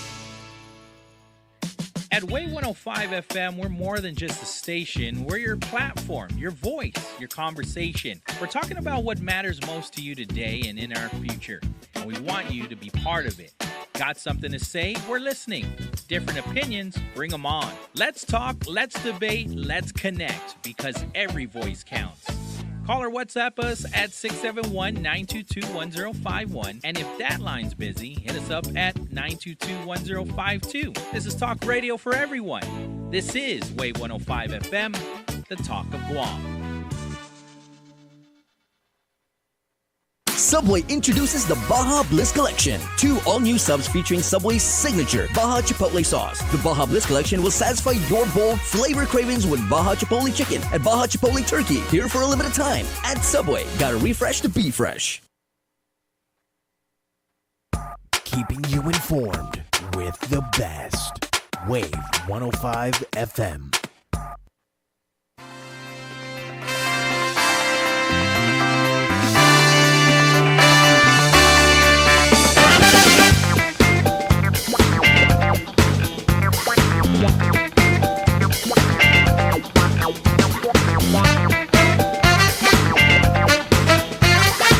Groovy. All right then. Good morning to y'all. About 9 minutes before 9 o'clock, and we have a minute to get into, or we got 9 minutes if we want to. Ern is on the line. Hey, Ern, what's up?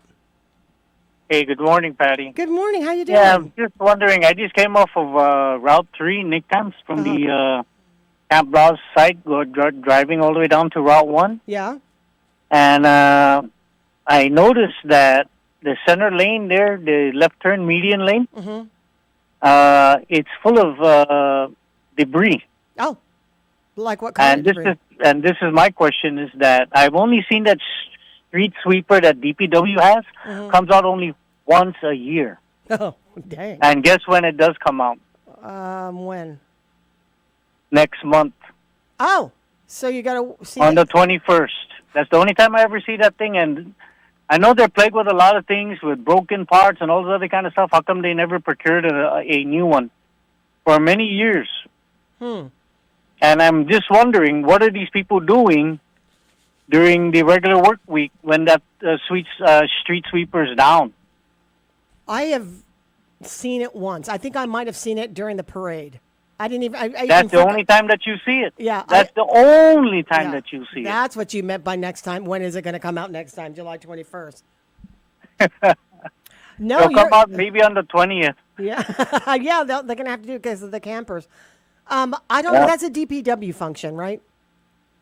Yep, that's a DPW function. But then my question is that why is it only once a year? So now, what did these people do for the whole rest of the year? 363 days or 360 some days, minus the weekends and holidays, Guam holidays and all that. So even to say 300 days, what do they do?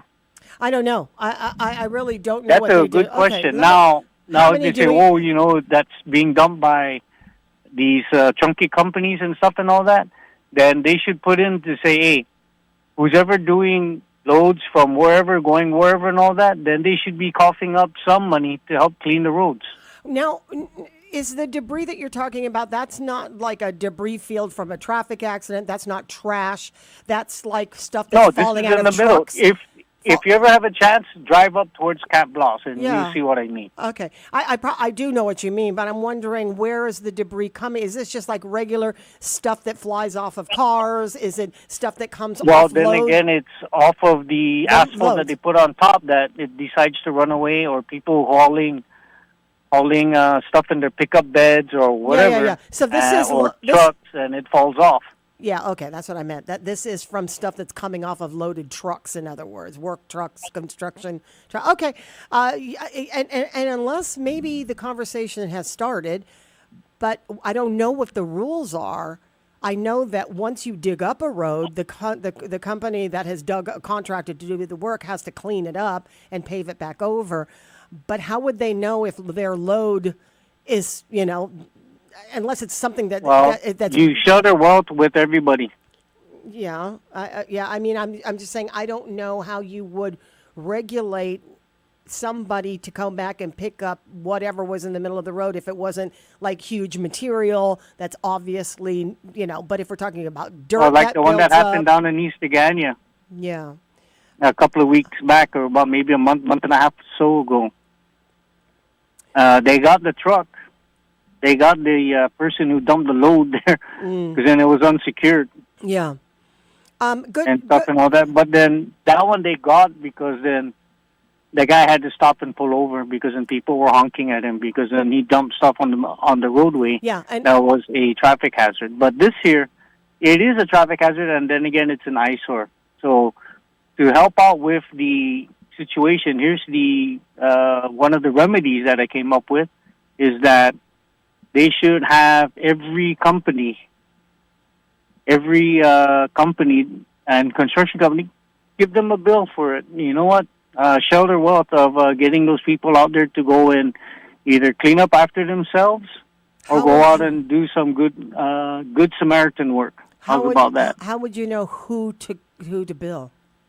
That was kind of my question. See, and the thing is that it's not the question of who; it's everyone. Yeah, I know. You know, I mean, on the trucking companies, all of them. So you mean hit Hawaiian Rock, hit Smith Bridge, hit all of them. Give them all an invoice. Yeah, you know, and then just give them a choice. Say, hey, you know, we know that you've been using this road for hauling concrete, base course material, even the other private companies too, also the private trucking companies. Share the wealth is what they call that. Now, if it's going to cost X amount of dollars, then divvy it up on the amount of work that they have in that area. And if they use that area. Because then it's becoming a real big eyesore.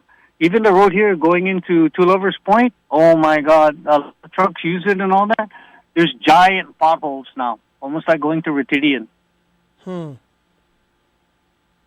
Okay, let me... And nothing's being done about it. So how are they going to keep the tourists safe if the roads are not safe? Yeah, Ern, I always have a problem when people say, how are we going to take care of the tourists if we're not doing this? I always like to figure out how we can get people's attitudes to change. How are we going to help our own people when we have this? I care about tourism and I care how they feel about Guam, but they are not superior to the people who live here who have to drive on these streets and endure this trash or see vagrants in the park and graffiti on the walls. To me, it's not about the tourists coming in, taking a look at it for 3 weeks, and then deciding whether or not they want to come back as much as it is you and me and other people who drive Route 3 or Two Lovers Point or out to Retidian. We should be the ones to matter why they clean it up, not because of the tourists. Yeah, and then it should be always kept clean. I mean, I agree. I'm sorry, I've been to South Korea, and I tell you what, that place from the airport out, there's a hotel that I rode in the bus an hour away. The road was clean. You don't see any trash. You don't see anything like that because they have people out there cleaning it up. I'm firing off the note to somebody who might know. We'll see if we can get an answer, Ern. But thanks for doing your civic responsibility by giving us a call. Maybe it'll inspire somebody. I appreciate this. All right, brother. Have a nice day, okay? Take good care. Good idea.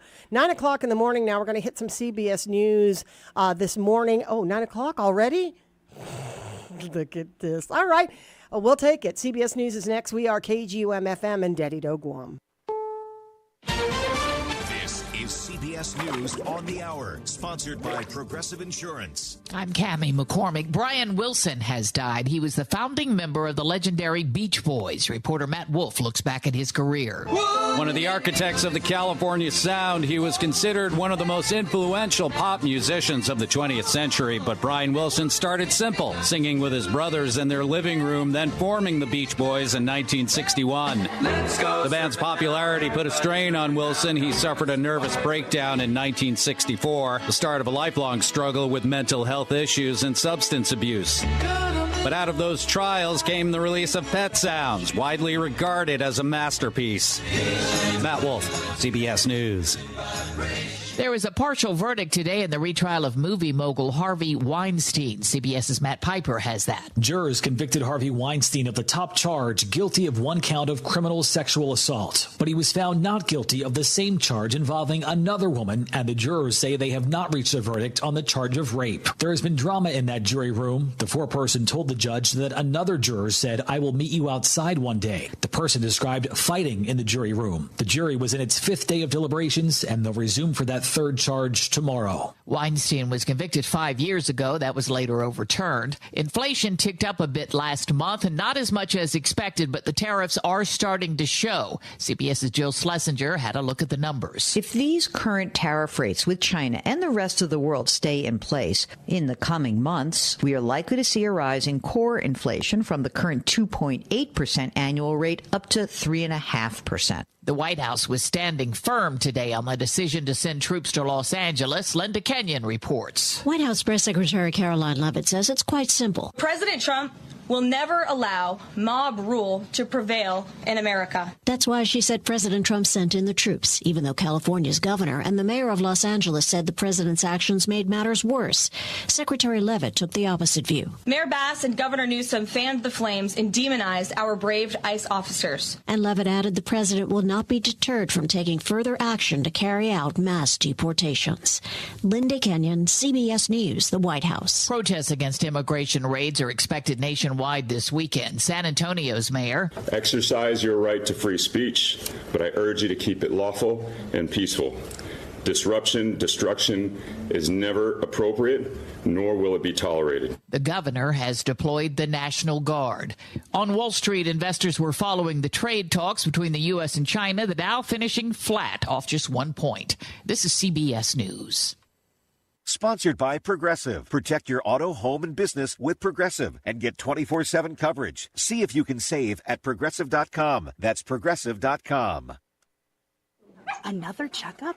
Why are so many people getting new puppies? Dr. Kim's veterinary office is littered with cuteness. We are booked solid for weeks, but who can say no to a puppy, right? Oh, you're a good boy. She needs to find extra vet techs to get those pups some extra love. I need Indeed. Indeed you do. When you sponsor a job on Indeed, candidates can find it easier, so you can hire easier. Redeem your $75 credit at Indeed.com/credit. Terms and conditions apply. Hey, listen to this. All I needed was a new starter. Got a great deal on eBay. Did it myself. Yeah, that's cool. But how about the soft purr of an upgraded exhaust when it fits just right? For me, it's the little things, like these new windshield wipers from eBay I installed. From small fixes to big upgrades, eBay has all the parts you need at prices you'll love. Guaranteed to fit every time. eBay. Things people love. Eligible items only. Exclusions apply. The secrets may not be so secret anymore in Hollywood. CBS's Deborah Rodriguez reports. You want me for real? Well, here I am, baby. Jane Fonda tells Vogue she stopped spending money on cosmetic procedures after she had a facelift and decided she didn't want to look distorted. The 87-year-old Grace and Frankie star says she's not proud of her plastic surgery, and if she had it to do over, she doesn't know if she would. Her beauty recipe: staying moisturized, sleeping, moving, staying out of the sun, and good friends that make her laugh. Last week, Kylie Jenner revealed the exact recipe for her implant. Deborah Rodriguez, CBS News. The U.S. Army has some new high-tech guns that can take out drones. The New York Post reports the guns use cameras, sensors, and AI to track targets and decide the perfect time to take a shot. They only fire when a hit is guaranteed. I'm Cammie McCormick, CBS News. Help your child get a head start on saving. I'm Mark Hamrick with a Bankrate.com Personal Finance Minute. A great way to begin teaching a child about money and budgets is to open a savings account. The first thing to remember is that you don't have to start out big. A savings account can be a teaching tool as long as the child is involved. Kindergarten is a time when a child typically begins understanding the basics. A regular allowance is part of the lesson plan. Searching for a bank or credit union, shop for an account with no minimum balance requirement or at least a low one, such as $1 to $5. You'll want an account that charges few, if any, fees. Some even reward kids prizes, and some will match the first $5 deposit. Go to the bank together as parent and child and show how keeping track of one's balance is part of the necessary homework. Over time, teach how interest works, further demonstrating the value of saving. By the time the child is ready to go off on their own, they'll be better off having been taught wisely about managing finances. For more, check out Bankrate.com. I'm Mark Hamrick. Ready to turn up the savings? At GTA, you can add on a Smart Unlimited plan for just $35 a month. And, wait for it, you'll get a free Samsung Galaxy A15. That's right, a free 5G phone with a low monthly plan that keeps your wallet smiling. More savings, more data, and more TikToks in the backyard. So hurry, this deal's running out faster than your cousin's data on karaoke night. Offer available while supplies last. Terms and conditions apply. GTA, we start with you. Hafa Adai, Guausi Pali Suba. Don't forget to catch The Bright Side every weekday afternoon from 2 to 6 on Wave 105. From big laughs to big issues, if it's happening on island, we're breaking it down with island leaders, business owners, and you. I want to send so much love to our sponsors, Micropack, Local Jerk, GTA, Sherwin-Williams Paint, Chili's, and Subway. Take a break from all of that shade and join The Bright Side on Wave 105. It's a summer of celebrations. Celebrate grads, moms, and dads and give them a gift they'll love with a Chili's gift card. Purchase a $50 gift card and receive an added $10 coupon as a bonus. Only at Chili's, where great memories happen. This Father's Day, give Dad a dinner he won't forget at Roy's Hilton Guam Resort and Spa. Begin with breaded shrimp in an orange marmalade glaze, followed by rich clam chowder and a refreshing mango sorbet. Then choose from a perfectly mango bourbon glazed pork chop, ahi steak, or tender filet mignon, each thoughtfully paired with seasonal sides, and then end on a sweet note with vanilla panna cotta and raspberry sauce. Every father will receive a Roy's Chef ceramic figurine and select Glen Grant 10-year-old whiskey cocktail of their choice. On the house. Reserve now at 671-646-1835 or on Open Table. At Way 105 FM, we're more than just a station. We're your platform, your voice, your conversation. We're talking about what matters most to you today and in our future. And we want you to be part of it. Got something to say? We're listening. Different opinions? Bring them on. Let's talk, let's debate, let's connect, because every voice counts. Call or WhatsApp us at 671-922-1051. And if that line's busy, hit us up at 922-1052. This is Talk Radio for everyone. This is Way 105 FM, the Talk of Guam. The views and opinions expressed in this show are that of the show hosts, guests, and callers. They do not necessarily reflect the views and opinions of the staff and management of Wave 105 FM, Glimpses Media, or any of our partners. As we strive to provide quality, respectful, and engaging content, we welcome you to participate in the conversation. Thank you for tuning in to Wave 105 FM, the sound of Guam. Enjoy the show.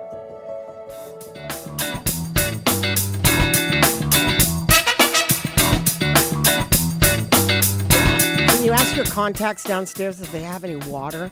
We have zero. I'm about to drink the toilet water.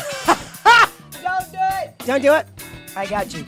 Oh, sorry. Was that all on the air? Yeah, it was. Shoot. That's okay. That's all right. I got you. Dang it. Sorry. That's okay. One bottle of wine on its way up. Yeah. Coming up. This is what we need. That's all we're doing. Quenching the thirst. There we go. The Water's thirst on its is way. real. Okay. Got you. I'm just waiting for the music to die out so I can get the Sisters of Mercy cookies out of my teeth. Sisters of No. You didn't get the Mercy Sisters cookies? I tried them. The ones with the cornflake. You got the Louise. Those were good. Yeah, Louise Mayor. Good morning, Mayor. Hafa Adai Mayor. So I have Is she two still the brands. mayor? She's still the mayor. Oh, yeah. Oh, heck yeah. She can probably make a mango pie. She can make a mango cheesecake. I feel that based on the cookies, she can surely make a mango cheesecake. I'm just saying. I think that You just added something to my list. Okay. Yes, she can do it. I feel that she can do it. I believe she can. The cookies were delicious. I can only imagine a mango cheesecake. Yeah. Maria Gutierrez can too. And if she will just, stop Maria being so stubborn. Maria from the Gutierrez. Board of Education. Board of Education. Maria She Gutierrez, yeah. copycatted the one from the Gardenia in Saipan. What? Yeah. I'm on. That thing is good, man. Maria Gutierrez. Remember when we used to go to Saipan? Well, not you, but we used to go to Saipan to pick up the Gardenia restaurant cheesecakes, that's a flashback, mango. The Gardenia. Right? That's a flashback. Yeah, okay. yeah. Got you. Great times. Great times, man. All right. We used to fly back just for that, or if you were going there, you were like, you got the two product. Three. Okay. Ice cakey, which tasted like salt. Those were before the days that they started cleaning the water for, for adult consumption. So water, that was ice cakey, a piggy, and Gardenia mango cake. Mango pie. Okay. At least those were my top three. The weed was good too. Kidding. Okay. I didn't do the weed. But okay, so this one right here is from Mayor. Oh, I'm not on TV. There you go. Oh, that's okay. Here we go. I'll just hold it up until we're ready. That's okay. It's fine. Yeah, it won't tip over. It won't tip over. Like old people with osteoporosis. Okay, so what you got? Osteoporosis. This is from Mayor Luis Rivera. This is oatmeal raisin. Delish. This one here is from the Sisters of Mercy Oka. And Sean happened to go up there. Well, it didn't happen. He went to the convent the other day, and they said, you came on a good day. Them nuns are baking? Bruh. I'm so sorry. I shouldn't have said that. Are they? The nuns are baking. They're baking. Oh, yeah. They bread. are baking. Baked goods? Are you kidding? The nuns are baking. Where's the All convent? that diabetes didn't come from just nowhere, Where is the convent at? It's at Parisville, center of Parisville. Mm-hmm. And they're baking. They bake. Parisville's got to smell good then. Parisville smells. It always Parisville's smells got good. to smell good. My friend Kathy Siendo lives there, and so does Cheryl Eusebio. It smells real great in there. I don't know. Something about them bakery smells, man. It smells, You know what I hate is when you smell a bakery thing and you go, what am I smelling? And they tell you what it is, and you eat it, and it doesn't taste anything like the smell. That's not the smell. No, exactly. That's not That the smell. isn't even butter. That's I can't believe it's not butter is what you used in that. So true. But the nuns, and I've been telling them, why don't you guys make this sort of as a revenue enhancement or Are just they a side selling business? it? Is it a fundraiser? You just gotta love them.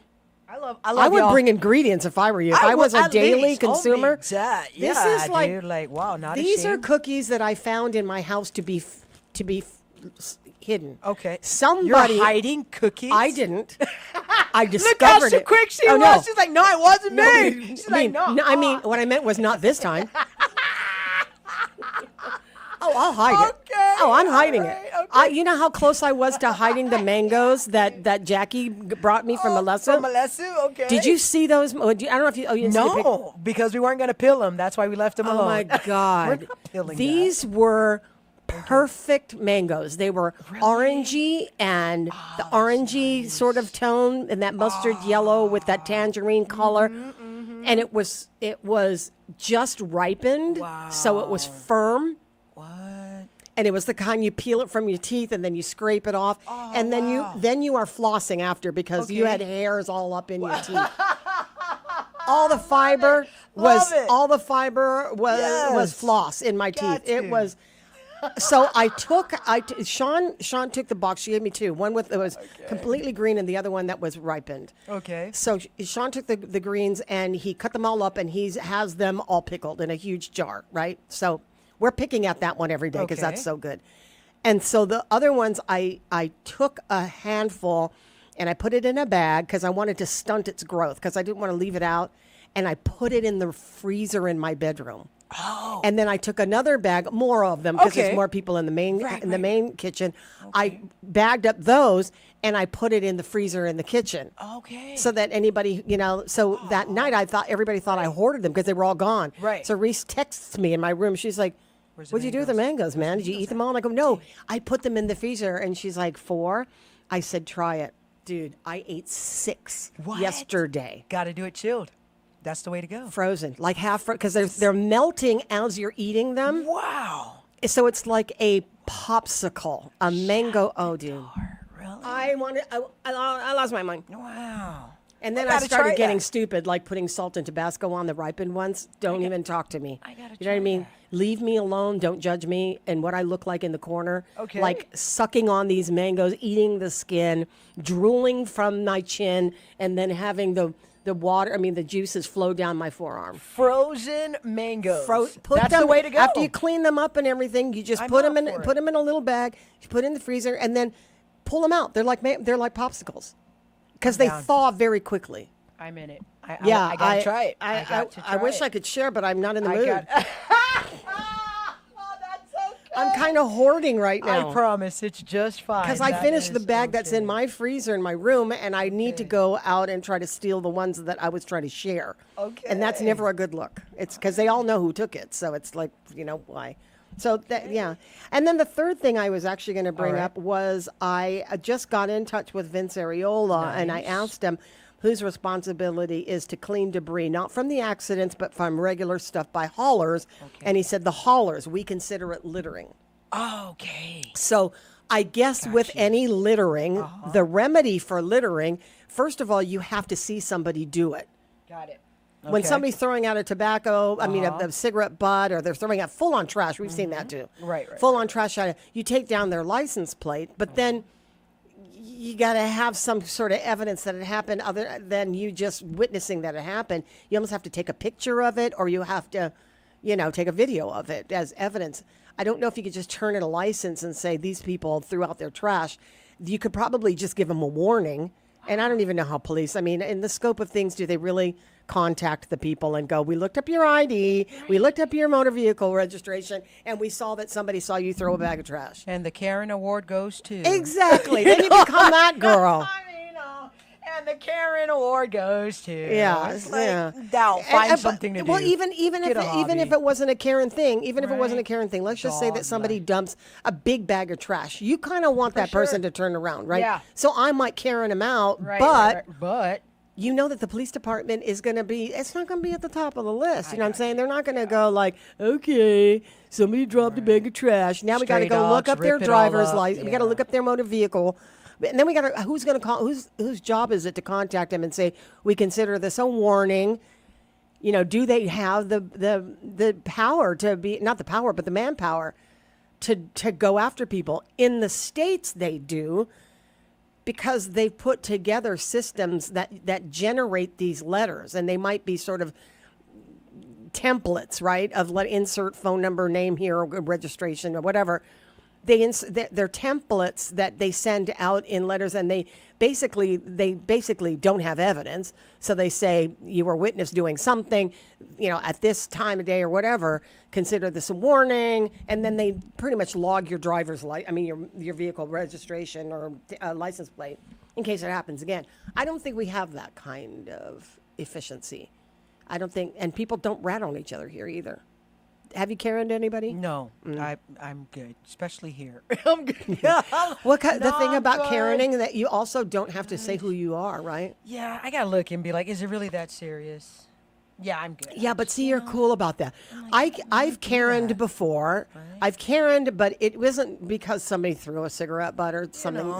I'm not trying to ruin a person's life, but I saw, I used to remember when we used to be at the 8th floor of the Bank of Guam. Okay. And I would be driving early in the morning in the dark, and there was one couple times I'd seen these dudes that were following this chick, Caucasian woman. Here's the scene. You tell me if you would Karen.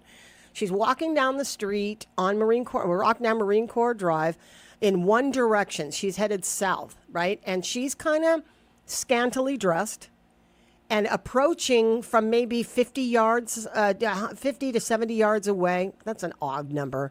50 yards away. Walking on the same route, northbound. These two are about to meet up in about 5 minutes, is what I'm thinking. Okay. These guys looked a bit inebriated. She looked like a victim. I Karened it. I Karened it. I'm just trying to call attention to something that's happening. Mm-hmm. I mean, that is the potential to happen. I wanted to actually turn the car around and park. Like at the mobile station or something, and to see how this was going to go down. But it didn't look like it was going to go down very well. But I just said, listen, nothing is happening. They're just inebriated. If anything, you want to respond to the fact that you guys got half walking off the curb onto the main street, and then you've got this really pretty girl coming their way. It's 4:30. So they did send a cop car. My one and only Karen. That's it. That was thank you, Mrs. Rodriguez. We appreciate your civic duty. That was that. I kind of felt stupid after that, but hey, You know what? I'm saving my $2. That's all right. Yeah. It's okay. Not for Karen moments. You know what I'm saying? It's really got to Such a good point. You know what I mean? Thank you for bringing that home. Something real. Yeah, for $2 a call, you got to give me something real. Can you breathe? You can breathe. You got a pulse. You're good. All right, medic's on its way. 45, 30 minutes, kind of like What pizza. if it's a fight? Hey, no, I'm good. Hey. What if it's a fight that's rolling out in front of your car? I'm going to spend the $2 because I'm scared. I don't know, man. I'm not trying to save $2 and wait for my windshield to be crashed. Or I'm just like an innocent bystander. I'm driving up in my car and a brawl breaks out in the middle of the intersection. What are you going to do? $2? No. I drive around, reverse. I'll go home first. Pull and out call your from weapon. The house. You know what I'm saying? That's where I'm at. I'm like, I don't know if they're carrying. carrying. A landline. I don't know if they're charge carrying. You. Yeah, I don't know. It depends because people are carrying now, and it's like, I'm good. It's so true. You know what I'm saying? I'm scared to call the cops because I'm scared of what I'm reporting. I'm like, what? I'm good. I didn't see you. I swear I did not see you. Because you're not trying to be a witness at anybody's trial. Right? It's like I hear you guys sneak out every weekend. I'm good. I'm safe. I didn't see nothing. Saw nothing, say nothing, know nothing. I'm dumb as dirt. Mind your biz. I'm good staying in my lane. I am not playing around. Well, here's the other thing. Not doing it. Like when people, have that finger of shame. They have there's that WhatsApp group called Finger of Shame. And people send messages all the time. Like they take pictures of people doing stupid stuff. Here's how they parked or whatever. Then you post it under your name because it's not anonymous. Patti Arroyo takes a picture of a BMW taking up 2 stalls in a parking lot, right? Okay, whatever. That person, somebody's going to come back on the BMW. They think that people are, they think they own everything and entitled. But then you get dude or chick, whatever, kind of sus already. Okay. Sus already. Yeah. You know, their license plate tags are expired. You know what I'm saying? Right. And they got one hand out with a cigarette and another with a bud. Right. You know what I'm saying? And you're driving, and you're driving along, and this guy's causing all sorts of trouble. And then you take a picture of his trouble, and then you post it. Right. Do I want said sus coming for Patti Arroyo because my name is on there as calling him out in public? Exactly. I'm not trying to get inside your DUI here, buddy. That's all right. And I'm not trying to, I'm not outing you because you're going to come for me. Thank you. Right. You enjoy that expired registration. You go ahead. I can see. I don't know what else you might have in your car. Hey, bro, let me give you some advice. They go after license plates with expired tags. That's how they find stupid people. Right? Super red flag right here, dude. Super red flag. It's like, dude, red flag. You know, we're solving all of the problems for y'all today. Man, my little detective. Just to tell you, how your bones? Good? I got Mark on the phone. Hey, Mark, what's up, Mark? Yo, Mark. Hey, Patti. Hey. So, I've been in that situation before where you see the girl walking down and the guy or guys walking the other way, and I have pulled over just to make sure nothing bad happens. Oh, see, now but see, you were in GPD. You have like moxie to get out and go, hey, excuse me, sir, what are you? I cannot do that. I'm like, hey, girl, get in the car. Let's go. You couldn't ask a girl to get in the car. Yeah, well, no, I would just make sure nothing happened. But the other thing is, speaking of that, I saw something on Facebook the other day about an officer who was in an altercation with somebody who was, I guess, roid raged because he looked like a bodybuilder and he's tattooed and he got pulled over and he started cussing the cop out, and then finally got to the point where he tried to chest the cop and the cop pushed him back, and so he swung and they started fighting, and then some bystander came over and helped out the cop. So if you were in that situation, would you try and help the cop? Me, personally? Yeah.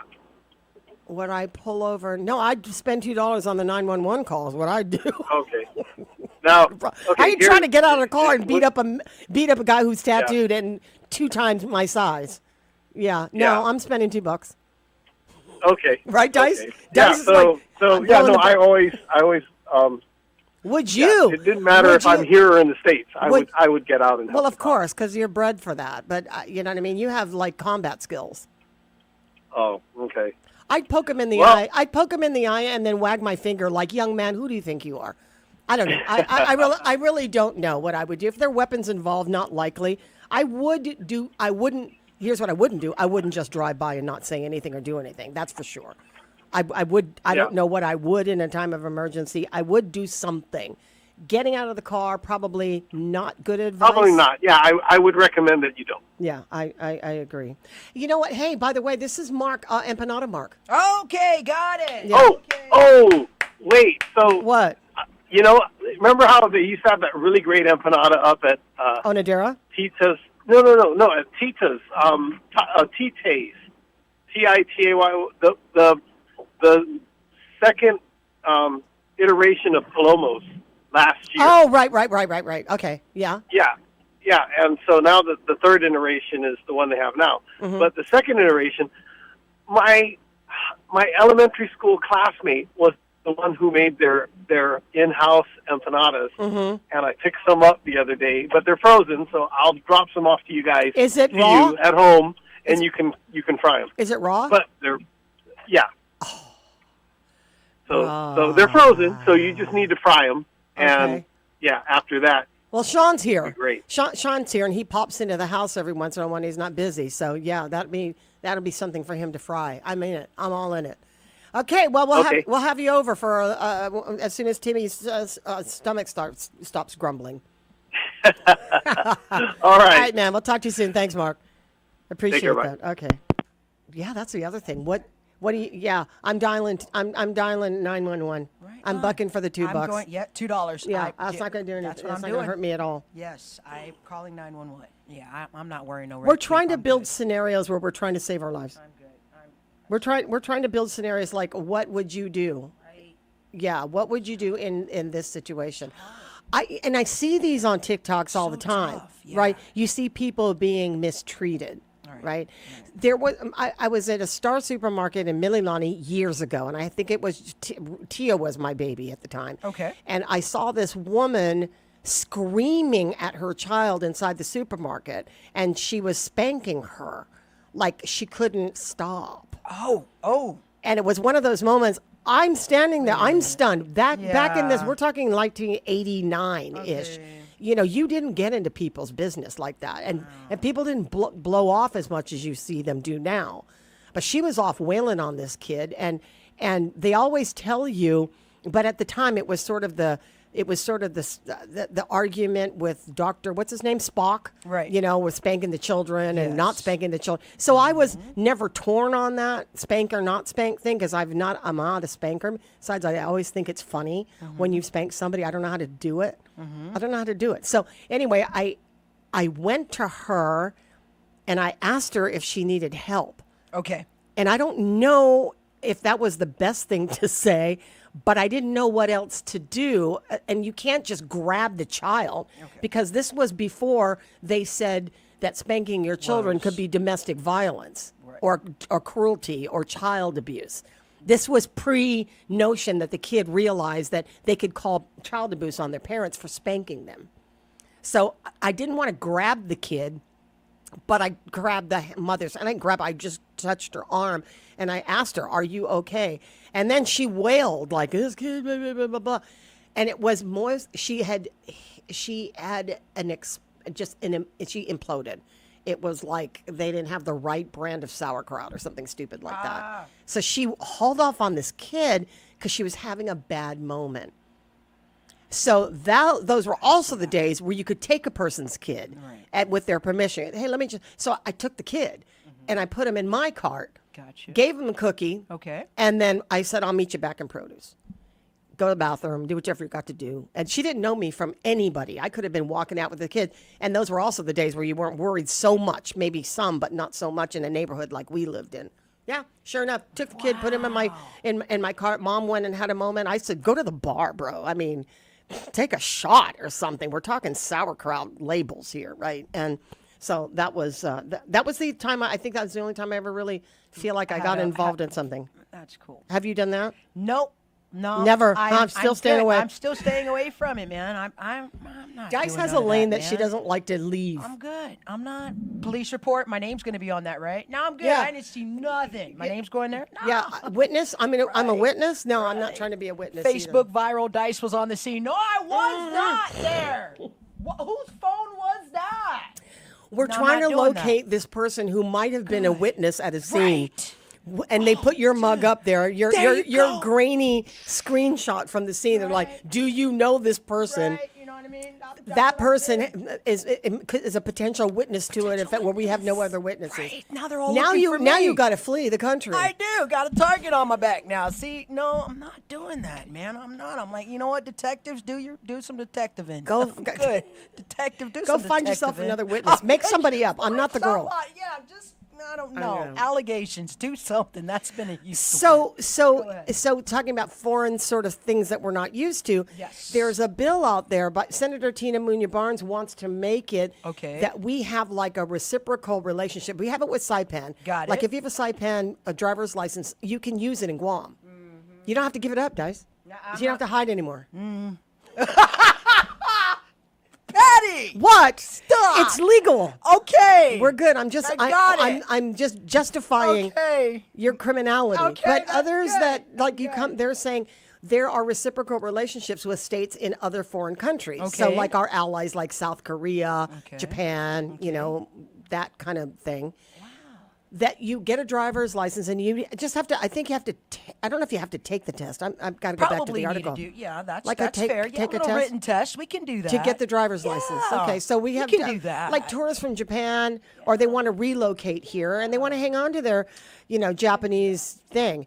The problem I have isn't with necessarily the foreign countries as much as it is with the states. It's harder, and I think they're trying to fix this too. It's harder for people to come here in the military that have to switch out their driver's license for a Guam driver's license because their home driver's license, sometimes that's That's like a token of your heart. Yeah, that's you know what I'm speed saying? limit 90 driver's license. Yeah, that one. The one that says you can 90. do the stuff you can't do here. You know, like speed up to 50 miles an hour on an on-ramp. You know, you can't do that down here at Barragata. You know, the on-ramp by the Vista, you can't do that. Yeah, you got to. Yeah, I've seen people stop, actually hard stop at that yield. I'm like, it says yield. California, stop. California, they don't stop in California. They just keep on going. Get out of the way, man. Nice little roll. Just go. So some of these guys and girls from the military in the States, they hang. It's sentimental to have your driver's license. Giving up that part is like the last thing that you are holding of your home in beloved Indiana, right? So they don't want to give up their driver's license. So a lot of them will just kind of drive until they get caught. Love it. Right? So they're trying to change that. With the driver's license, I don't know if you're transplanting from somewhere in Asia, like from a foreign country, that you have a problem giving up your Japanese driver's license or one from the Philippines. Let me say this about that. Okay. Ever drive in the Philippines? No. You can only imagine what it's like for driving in it. Okay. It's whatever your heart desires driving. Yeah, you know what I'm talking about. In some countries, you're just like, where's the sign? Yeah. No signs, or if they are, they're largely. Everybody doesn't die in the Philippines because they drive wreck like crazy, but they all know what they're doing. The craziness is now the norm. So I'm afraid to drive in the craziness because nothing's normal, right? So, in that case, for sure, when you come to Guam, there were times at a point in the 90s, 80s maybe, 90s mostly, during the height of tourism, maybe for Japan, Japanese travelers or those that were coming from Asia trying to get into the duty-free stuff. When they were building the whole Pleasure Island thing, it was a thing. Drivers were getting hurt by driving on the opposite side of the road. Oh. Yeah. Especially around Route 4 down south, two-lane highway. Yes. Heading down opposite direction. It can be, yeah. And it was like, dang it. That was an avoidable one, right? I see what you mean. And it's the same as if you drive in a place where you drive on the left hand. It's everywhere, but you just have to be... In America, I don't know if they make rules like that for, So the signage, they have to understand what the signs say. Speed limit, winding curve road or slippery when wet, Benadu crossing. Right. No, I'm serious. We don't have Benadu crossing. Mm-hmm. We should, though. Benadu crossing. Feral pig. Hey. Babui crossing. I mean, we have these signs that are written in English that I don't know if they would have to be altered. Okay. Along with the driver's license having some, I don't know, tailored to the country where they come from. And then also with the driver's license, you have to, with the driver's license, you have, what was I going to say? You have to, the rules of the road was one thing, and the I don't know, the thing with the, I forgot. There was another point I was going to make about driver's licenses coming from foreign countries. It's a good idea because you're sort of welcoming it. But it's a driver's license. They're not getting the real ID because I don't think they can get a real ID if they're not, if they don't have the documents showing that they're citizens of America. But I don't know, man. It allow more people to, but really when they're coming here, a lot of what we're talking about from Asia, from the Philippines, yes, because a lot of them are transplanting here. I don't see a big residency of people flocking from South Korea and Japan to want to live in Guam. They're here usually temporarily. Vacation, that kind of thing. I say charge them extra. I got you for sure. Okay, I say all right with that. Okay, thank you. Here's one. We have cows crossing in Agate. Cows crossing in Hagat. A sign? No, but they just do. That's what I'm saying.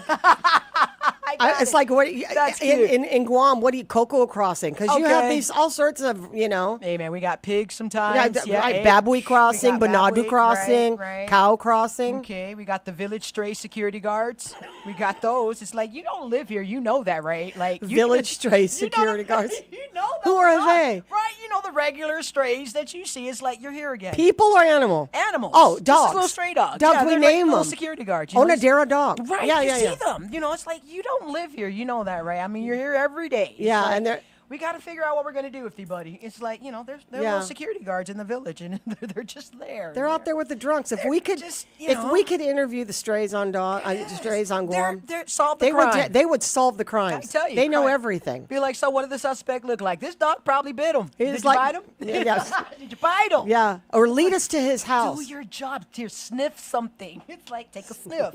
Sniff something. Provide evidence. You're here all day. What good are you? This is CBD. Smell it and follow. Smell and follow. This is Songi from Alesu. Right? It's like, hey, just smell and follow, okay? Hi, Dave. You're right, though. We could use our stray dogs, though, right? I mean, they witness everything. It's like, all right. Here we go. Ain't mad at that. Yeah. Cows in agate, cows crossing in agate. They got legit. They don't have a sign, but they do have cows. Oh my crossing. God! We're not talking about the carabao fixtures on the side of the road. That's not the same thing. No. Look at it. Oh my gosh, you're right. There's legit cow. This is right in front of the Hagat Marina, the restaurant, the Marina restaurant. Oh, those are some nice. Those cows. are nice ones. Those are nice. Oh, good hamburgers. Those are nice. Sorry. Cows. But that's on the side. That's on the main road. That's Route 3 right there, in front of Marina Grill. They're just grazing on the grass. Yeah, we don't have that on Saipan. Yeah, we don't have. Yeah, it's like lock up your cow. I know, because they could get slaughtered, right? Is that? I know. I mean, nobody writes their name on the cows, so it's. They don't brand them. They don't brand them. Branded. This is so funny. They just took a picture of the cows grazing. Crazy. The timing, Yvette, of the pictures to the conversation is so much. Oh my gosh! Is everything. And they're how many cows? Those are some beautiful. Cows, they belong. They clearly belong to somebody. There are 3 of them out there. Oh, just looking at them making me hungry. Be like, so what can we? You kind of want a burger, right? It's like, oh man, just had to throw it this direction. You show me a cow. I'm not saying it's pretty. I'm looking for the fillet. For sure. And that's an agate. You said that was an agate. In front of Marina Grill. Marina Grill. All right, agate's got some good. Hamburgers on special. It's all down south. You know what I mean? They just That's live off the life land. down there, man. Right? They live off the land down there. I love it down there. You know what I mean? No preservatives, no nothing. It's just all straight from the ground. I was trying to do like a house swapping thing in Malesu because I was like, hey, can I stay at your house and then you can stay at my house? Oh, like, nice. let's say you have a wedding or a graduation party on a Saturday night. You don't want to drive down to Marizo. Right on. So check in at my house Friday. That's fair. Check out on Sunday. So thoughtful. You know, and everything that's in there you can use. And then just give me the key to your house and it'll do the same thing. Look at that. Right? Go a little shopping, do your nightlife. That's you know? nice. I'm trying to do a house swap. I need to talk to somebody who could do a little house swap. Mm-hmm. Pick one with a pool. You know what I mean? Well, there's an ocean. Yeah, that's true too. You know what I'm saying? But it depends if you want the whole pool. If the Islet brothers say it's clean to swim in, you know what I mean? Yeah, true. Right? It's like. Well, southern water, it's not like over here up in the north water. Our water up here in the bays that don't move, they're always going to be. Their salt water is actually salty. Yeah, right. Right? Yeah. It's actually salty. I'm like. It's like extra salty. Yeah, southern salty water. I got to taste it. If my eyes burn, then I can swim in it. My eyes. Oh, that's the one. It's clean. My eyes are about to fall out. It's clean water. You know what I mean? If my eyes aren't burning, then you're.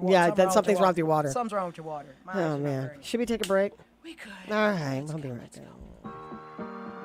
Buenos and Hafa Adai. Eduquentas is now every Thursday from 10 a.m. to 11 a.m. Tune in at 105.1 Wave FM to listen to Eduquentas. Eduquentas is a special initiative by Guam Department of Education dedicated to shining the light on the incredible achievements of our students, teachers, and staff. Once again, join us on Thursday from 10 a.m. to 11 a.m. on Wave 105.1, the sound of Guam.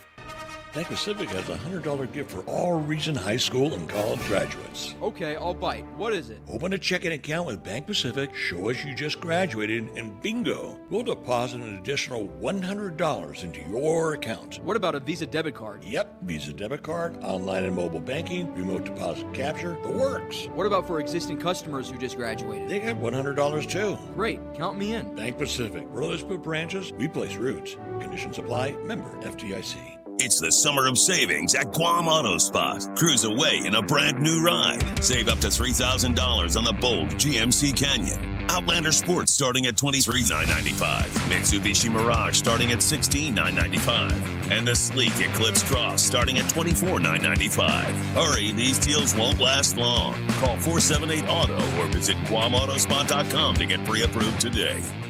Hats Tinting and Detailing offers premier services from complete interior cleaning and VIP detailing. And And to keep you cool, Pat's also offers factory, ceramic, blacked out, and based-approved auto tinting. For more information, call 647-SLAM. Ah, what perfect happiness awaits in Baja Bliss Collection. 2 all-new subs with Subway signature Baja Chipotle sauce. Satisfy your bold flavor cravings with Baja Chipotle chicken. Tasty rotisserie-style chicken slathered with creamy cheddar cheese sauce, freshly sliced veggies, jalapeno peppers for heat, and a swirl of Baja Chipotle sauce. Not to be missed is the Baja Chipotle turkey. Tender, juicy layers of turkey and pepper jack cheese tucked in a blanket of fresh veggies, Sub Crunch, and Baja Chipotle sauce on toasted artisan Italian bread. The Baja Bliss Collection is here, only for a limited time at Subway. You gotta refresh to be fresh.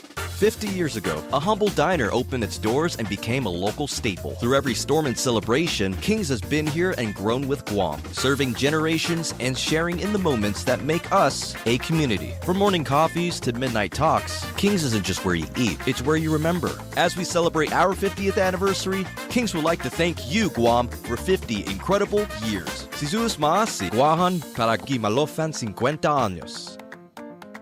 Sometimes you just need a little country in your life.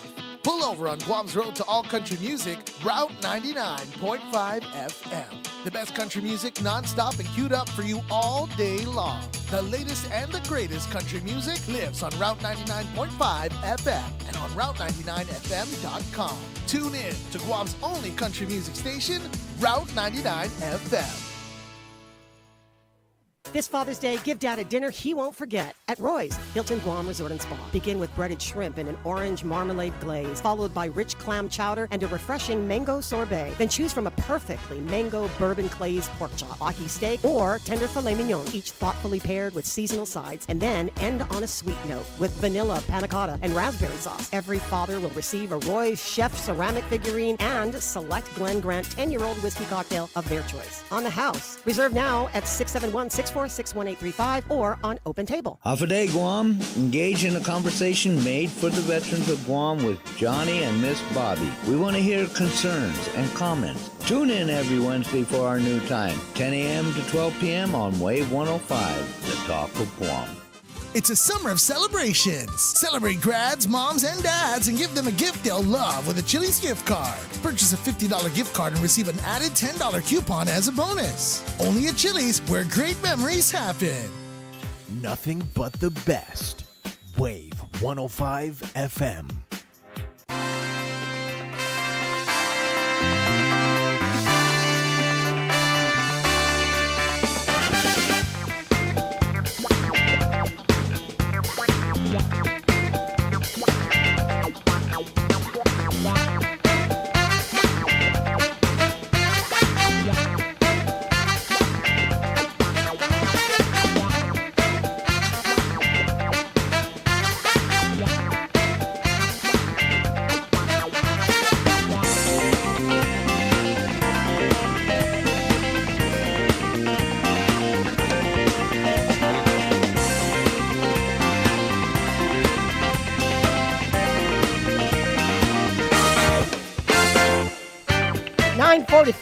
In the morning, quarter till 10 o'clock in the morning. Welcome back.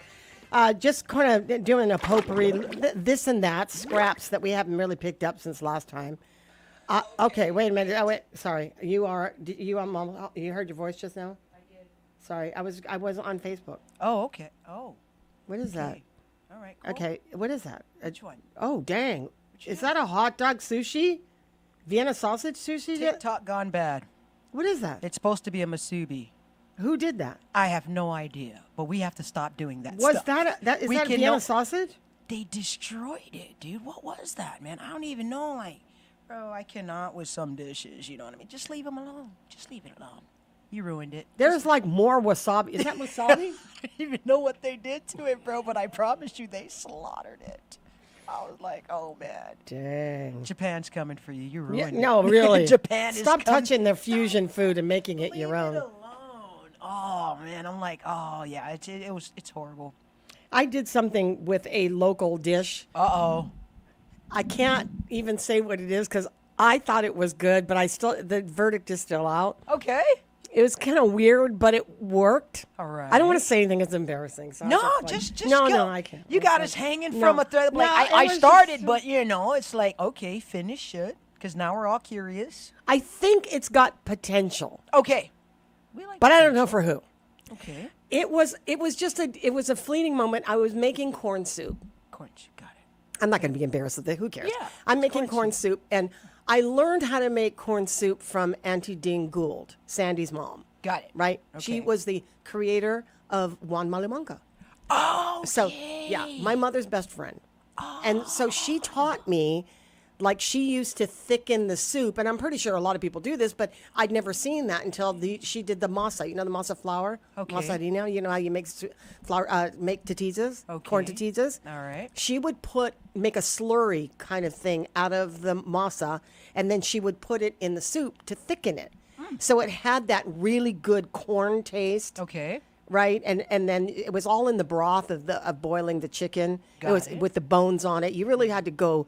You had to go real deep into this one. Right. Like the bone has to. I mean, it has to come from the bone and the broth and the skin and all of that of the meat, and then you kind of shredded it all up, and then you made sure that your corn was going to be tender.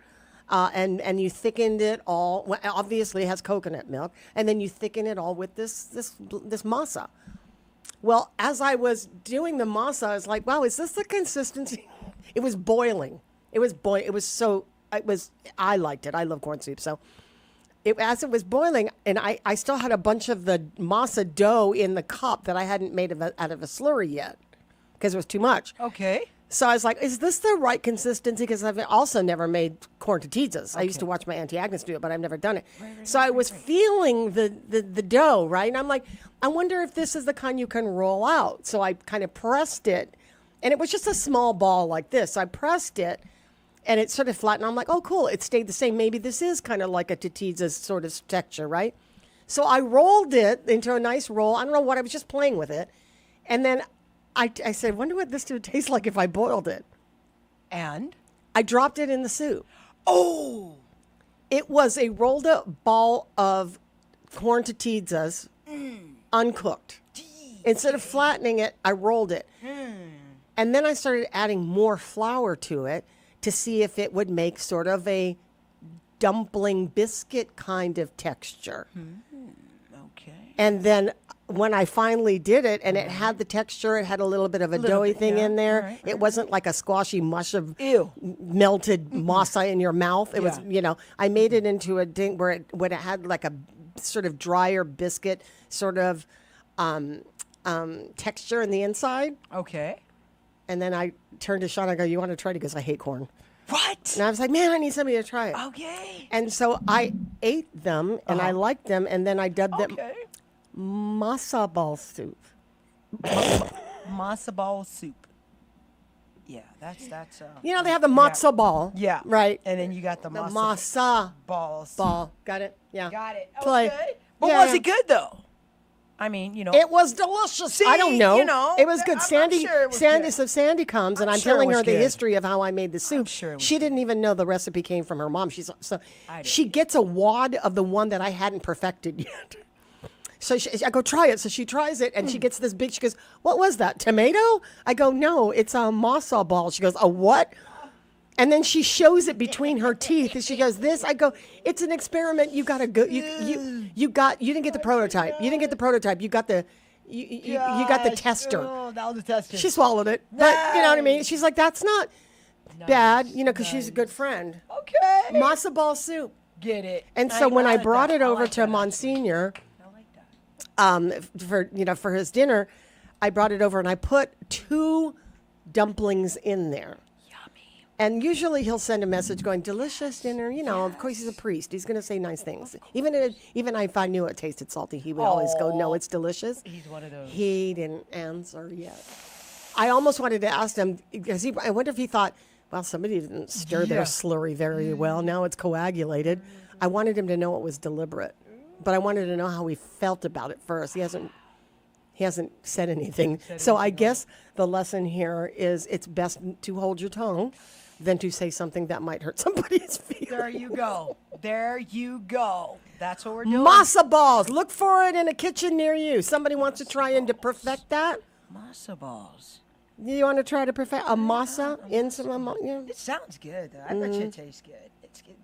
I'm saying it tastes delicious. I'm just gonna call it. That's gotta taste delicious. Well, at least you didn't destroy it like some of the rest of the folks. Well, because some people experiment by trying to be fancy, and they're like, "What? I'm sorry. What was this supposed to be?" So this little hot dog Vienna sausage musubi did not look right. It doesn't.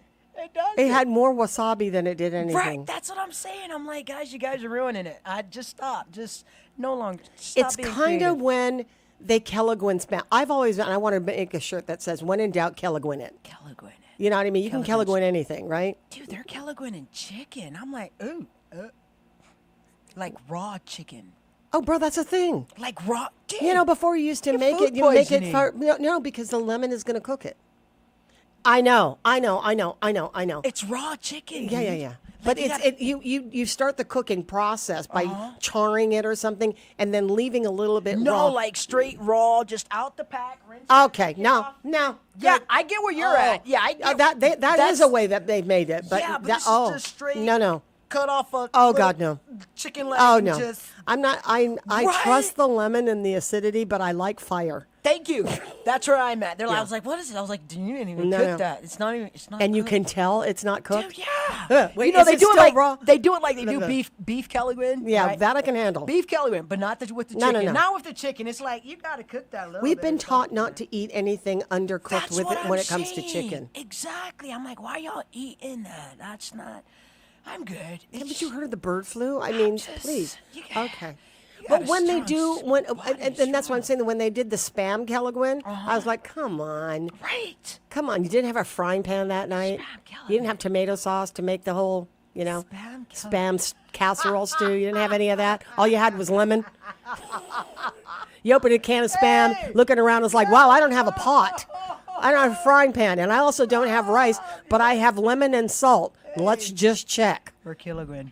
Kelligwin. I'm not gonna lie. That spam Kelligwin was Spam not Kelligwin. bad. That's why I say when in doubt, Kelligwin it, and I bet it tastes good. I bet. Yep. You get the right ones to do it, man. Just look for the guys that they got the beer belly. Be like, you can make Kelligwin. You can. You got bruh. that. You've been. You know how. You're have working that. it. You're over the pit. Yeah. You're the over the pit at the Right? barbecue, right? Kelligwin. That is. Did you know that is the best place to be? In front of the pit, you get. You don't need to be standing there getting the rice and the potato salad. Just you hitting right there. Don't eat. Little finality, the communal bowl, the communal bowl. Yeah, that bowl that'll get everybody COVID. That's what we're That's doing. the bowl you want to eat out That's of. the one. That is the one. That's what I tell people. Like, where you at? I was at the grill the whole time. Whole man. time. That's where what you I wanna like. Go to the grill. Go to the grill. Don't tell them to go to the grill. What I don't want is other women at the grill. Yeah. I'm like, I like to be the only girl at the grill. Yeah, Because just they'll don't- give you the chair. Yeah, And then you don't have to be helping. Yeah, you know what I mean? You guys got to go. The conversation is always so much better with the guys It anyway. is. Yeah, and then when a chick comes over, it's like, chick coming. Yep. Chick's Incoming. coming. Chick's coming. Incoming Chick's female. coming. She's going to say something's wrong. Ew, the grill is dirty. No, You I don't just move. sit there and I just cuss, and they're like, "Yeah, we like you." I just sit there and I just drop F-bombs. Right, they come over here and then they try to decorate our spot. Be like, I'm just gonna fix it for you. We like it messy. It's like, this is, Yeah, girl, you got to go. You got to go. Nobody invited you to the barbecue. You gotta go, but that's okay. Yeah, I want to secure my female spot at around the same yucky table. All the guys are like drinking their beer and eating off when the first meat comes off the grill. Try to make your way down to the baseball game. They got some good food down there. Hanging out at the pit. Go down there. I say they got food trucks and everything. Oh, I Folks bet. are grilling. They got the coolers out and Yeah. you're screaming, "Go Samoa!" or whatever. Yeah. All the food is down I'm there. there for Yeah, that. get down I there. like that. I mean, it's going to be this whole week and next week. Next week. Check out the tournament, guys. Our little leaguers. Yeah, and the weather's nice, bro. I gotta say, the weather. Oh my God, it was. I was talking to Sean the other day. Where I was standing outside the house. I go, the weather. It was the height of the afternoon. It was breezy. All right. It just was. It had these it felt like trade winds of spring. It was really nice. It's really nice. It is really nice. And Guam's undefeated, so come on out. Guam Yeah. is Okay. Where are we eating? undefeated. Where are we going?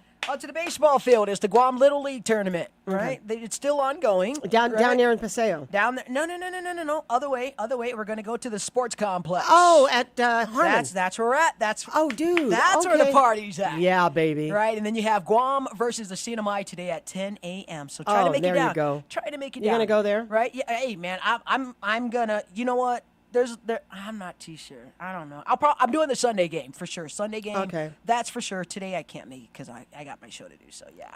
Oh, okay. Yeah, and then we got meetings and things like that. I got to do some adult work, but you know what? Kudos going out to everyone, and best of luck going out to all the winners. So yeah, come on out and join us and bring some food.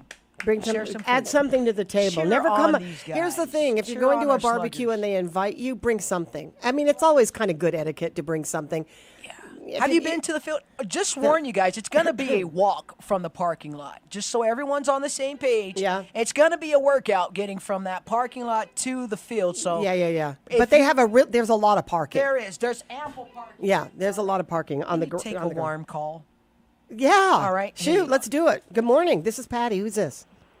Hafa Adai, Patti. This is Juanita Blythe. Hey, Juanita. Good morning. Good morning. I just wanted to call in and kind of give an update of things that are going on with our organization. Yeah, sure. We're talking about Island Girl Power. Yes, Kurasan Isangsong is the name of the organization, and Island Girl Power is one of our programs. Okay. So we have our facility under renovation through GORA and FEMA. Mm-hmm. So our thrift store, the facility is closed, but we're doing canopy sales from Thursdays through Saturdays.